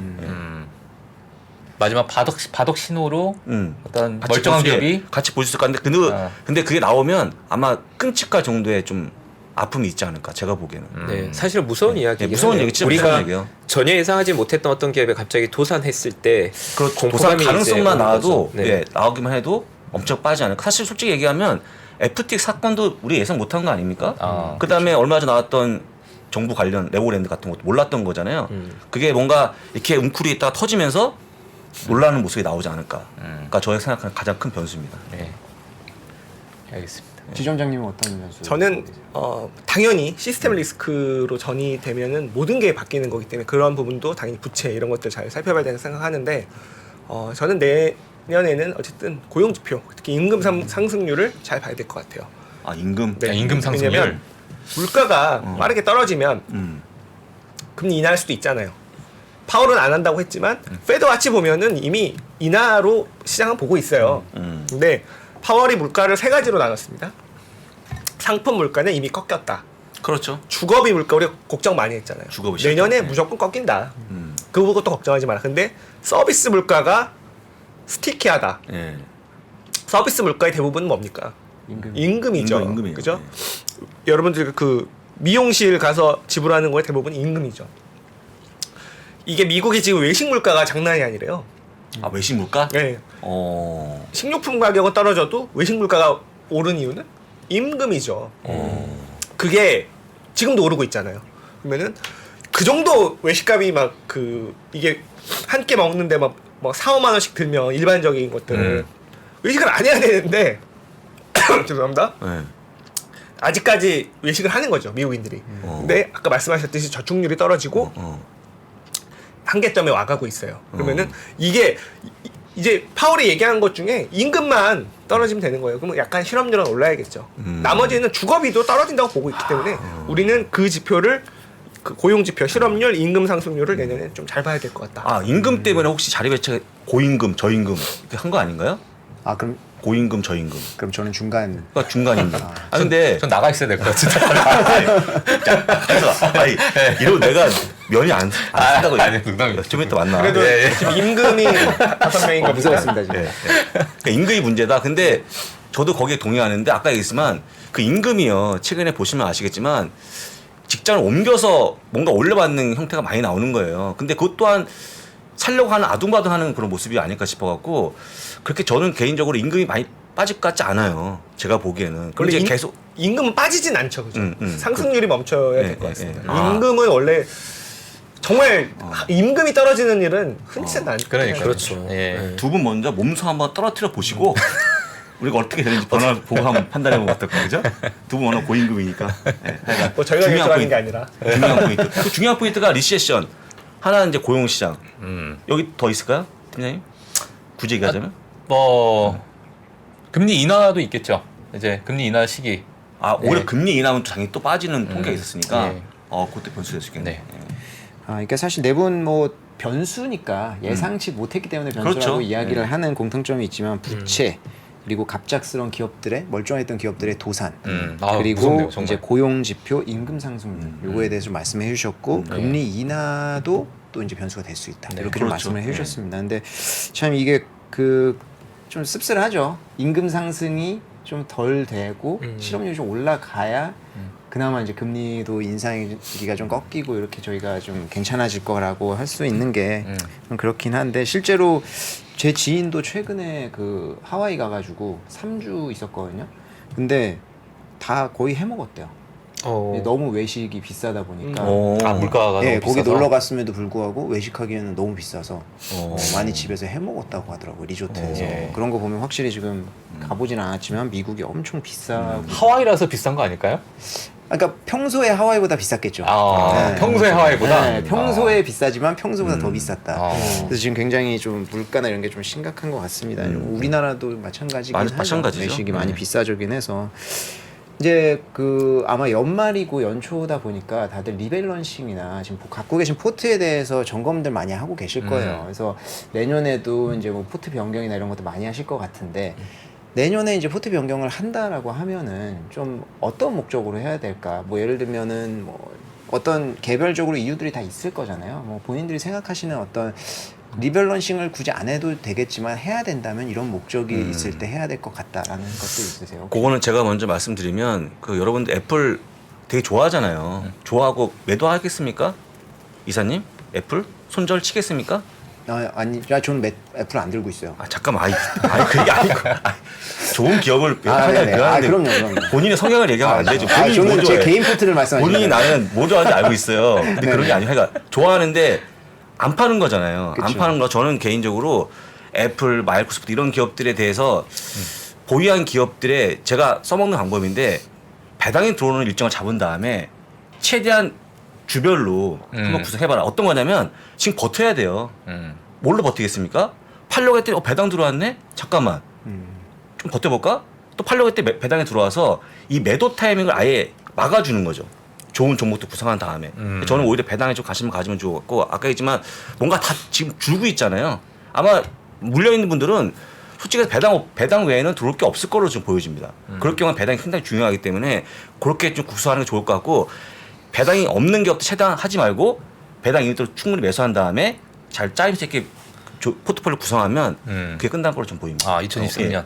사실 저도 요새 이제 종목들 막 보고 있는데 배당률을 좀 보게 되긴 하더라고요. 그러니까요. 왜냐면 그거밖에 없어요. 일단 기본적인 전제가 지금 매수하면은 어느 정도는 떨어질 수 있을 거라는 생각이 들다 보니까 배당률을 맞아요. 아무래도 보게 돼요. 보게 되죠. 네, 그다음 그게 배당 어쩔 수 없더라고요. 올라갔잖아요. 수익률이 네, 주가 그렇죠. 빠지다 보니까. 근데 매력적이고요. 여러분도 솔직히 아시겠지만 최근에 지금 은행 가는 분 되게 많거든요. 돈이 막 100억 있는 분들은. 근데 그분들을 우리가 코스프레 할 수 있는 게 뭐가 있습니까? 배당밖에 없어요. 주식에서 뭐가 있습니까? 없잖아요. 그게 가장 중요한 투자가 아닌가. 예. 주장합니다 저는.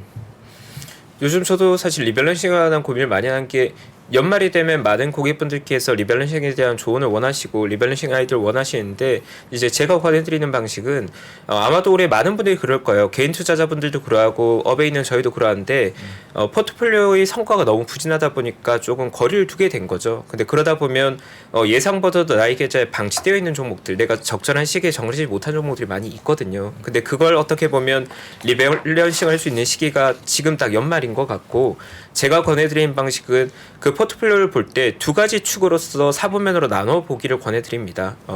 하나의 기준은 예측 가능성인데, 이 예측 가능성이라고 하면 결국 내가 잘 알고 있는 기업과 잘 알지 못하는 기업을 나눠야 된다는 거죠. 뭔가 누군가 좋다고 추천받아 샀는데 난 잘 모르는 기업이라고 하면 예측 가능성이 낮은 기업으로 분류할 수 있을 거고요. 아니면 내가 실제로 일상생활을 소비하고 있고 내가 잘 아는 기업이라고 하면 예측 가능성이 높은 기업으로 분류가 될 건데, 그 기준을 다시 한 번 더 기대 수익률이 높은 종목과 기대 수익률이 낮은 종목으로 한 번 더 나누면 예측 가능성이 높으면서 기대 수익률도 높은 종목들이 있을 거고, 예측 가능성도 낮고 내가 잘 모르는데 기대 수익률도 좀 낮은 것 같아, 적자 기업이야, 그런 것들도 있을 겁니다. 그러면 제가 권해드리는 건, 어차피 많이 하락해 있다면 예측 가능성도 낮고 내가 잘 모르는데 별로 기대도 되지 않아 라고 하면 그걸 과감하게 그래도 기대감이 조금 높은 영역으로 옮겨가야 된다는 생각을 하고요. 특히나 지금 조금 독특한 건 대형주 성장주 중에서도 작은 중소형 성장주만큼 많이 빠져있는 것들이 있거든요. 그렇다면 중소형 성장주보다는 그래도 대형 성장주가 생존 가능성이 높고 혹한의 침체기를 버텨낼 체력이 있는 거니까 체력이 약한 기업들을 지금이라도 체력이 강한 기업으로 넘겨놓길 저는 권하고 싶습니다. 그럴 때 많은 피드백들이 마이너스 30% 빠진 걸 어떻게 팔으려고 반문하시는데, 마이너스 30% 빠진 거 팔아서 마이너스 30% 빠진 거 바꾸면 둘 다 많이 빠져있기 때문에 교체는 가능하거든요. 현금화라고 하면 하락이 많이 주저되시겠지만 교체를 해주는 작업은 계좌를 더 튼튼하게 만드는 작업이니까 조금 위축되더라도 과감하게 움직이시길 저는 권해드리고 싶고, 많이 빠진 종목이 다 나쁜 종목은 아니거든요. 많이 빠진 종목 중에 안 좋은 종목을 더 나은 종목으로 옮긴 작업을 지금 저는 해야 된다고 생각합니다.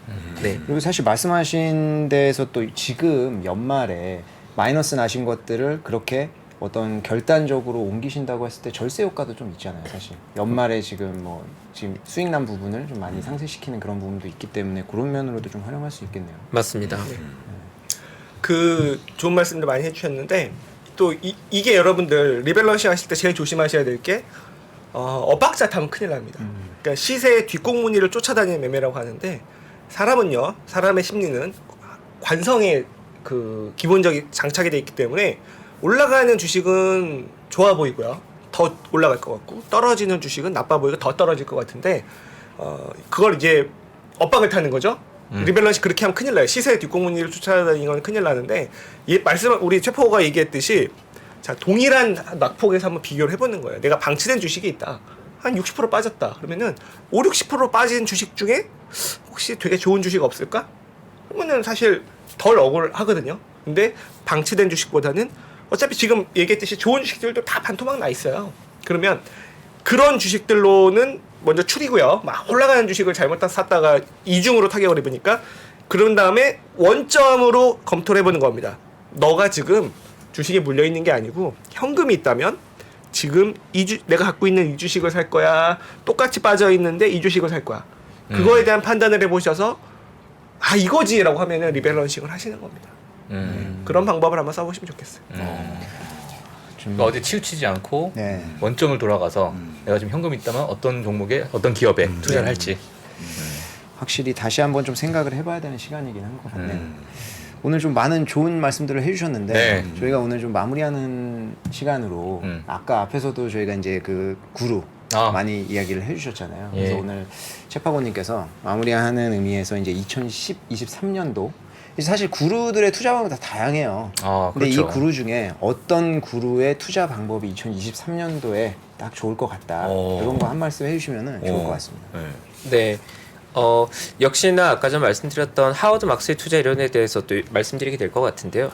결국 하워드 막스뿐만이 아니라 제가 책을 통해 만났던 아니면 유튜브로 강연을 통해 만났던 많은 구루들이 반복적으로 얘기하는 것 중에 하나는 결국 시장은 순환한다는 거거든요. 그러니까 우리들은 지금 굉장히 힘들고 나쁜 시장을 만나고 있지만 이 시간이 지나고 나면 다시 계절이 돌아오듯이 다시 또 좋은 시기가 돌아오게 된다는 거고 그것을 하워드 막스는 사이클이라는 단어로 정의해 준 거죠. 근데 저도 하워드 막스의 투자 이론을 접하고 실제로 투자 시장에서 그걸 체감하면서 많이 느끼는 것이지만 주식 시장의 가격 변화는 피할 수 없고 변동성은 피할 수 없는 건데 문제는 그 주식 시장의 가격 변화가 언제나 기업의 내용 변화보다는 더 드라마틱하게 나타나거든요. 그러니까 기업의 실적이 좋은 구간에서는 가격이 그 펀드멘탈의 내용 대비해서 너무 지나치게 높아지게 되고 또 기업이 힘들어지고 요즘처럼 어려운 시기에는 그 주가라는 가격이 기업이 가지고 있는 내용보다 지나치게 낮은 가격에 형성되는데 그런 과도한 상승, 과도한 하락을 만드는 중요한 원인 중에 하나가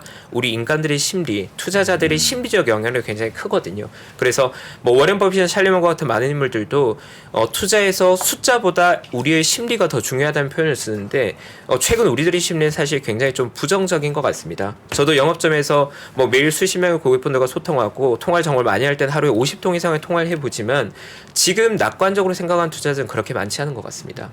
모두가 다 부정적인 생각을 하고 있고 내년도에 부정적인 정말 걱정하고 있고 모두가 다 침체라는 단어를 떠올리고 있는데 꼭 생각해야 되는 것은 이러한 어려운 시기가 지나가고 나면 결국 다시 낙관적인 뉴스들이 반영되고 또 가격이 정상화되고 우리의 심리가 부정적인 구간을 지나서 긍정적인 구간으로 변하는 변곡점이 발생한다는 거죠. 그래서 만약 우리가 지금 만나고 있는 부정적인 시장, 부정적인 하락이 추세화돼서 계속 지속될 것이라고 생각한 투자자라면 그거보단 조금 더 순환된다.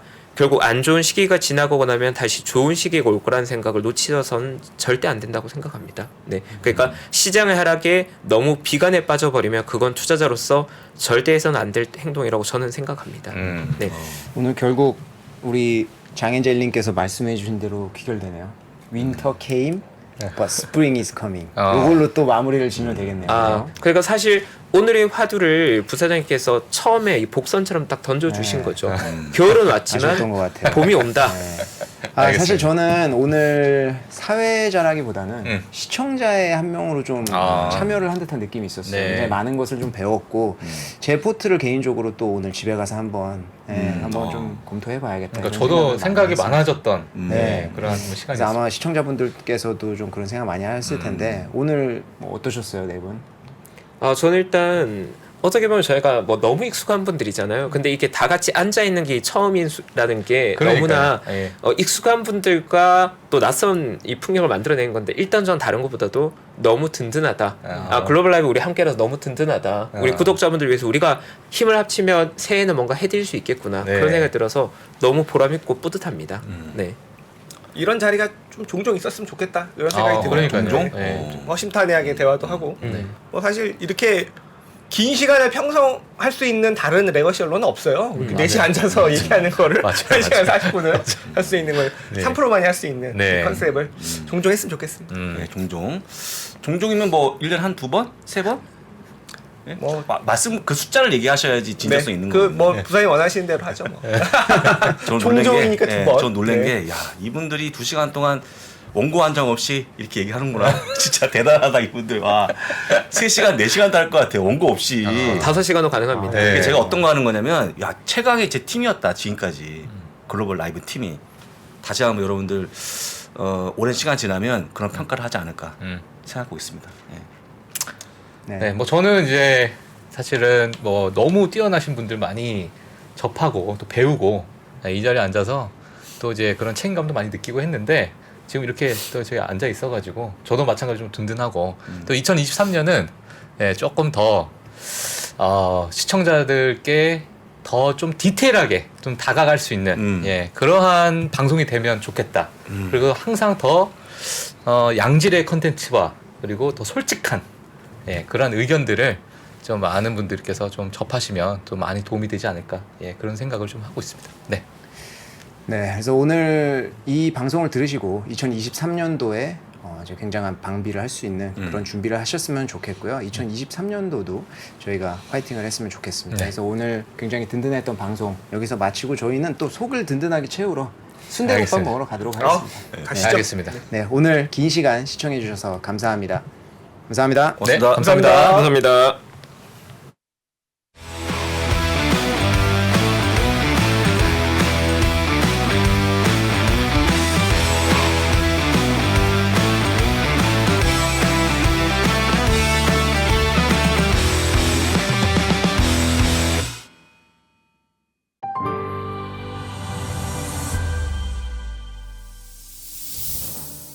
주식 투자자 여러분, 바로 지금 더 늦기 전에 준비하셔야 됩니다.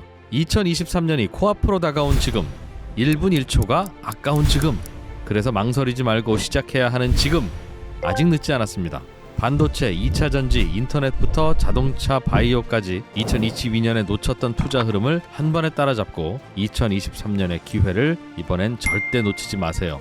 3프로TV 2023 베스트 투자 전략 12월 31일 다시 없을 혜택이 종료됩니다.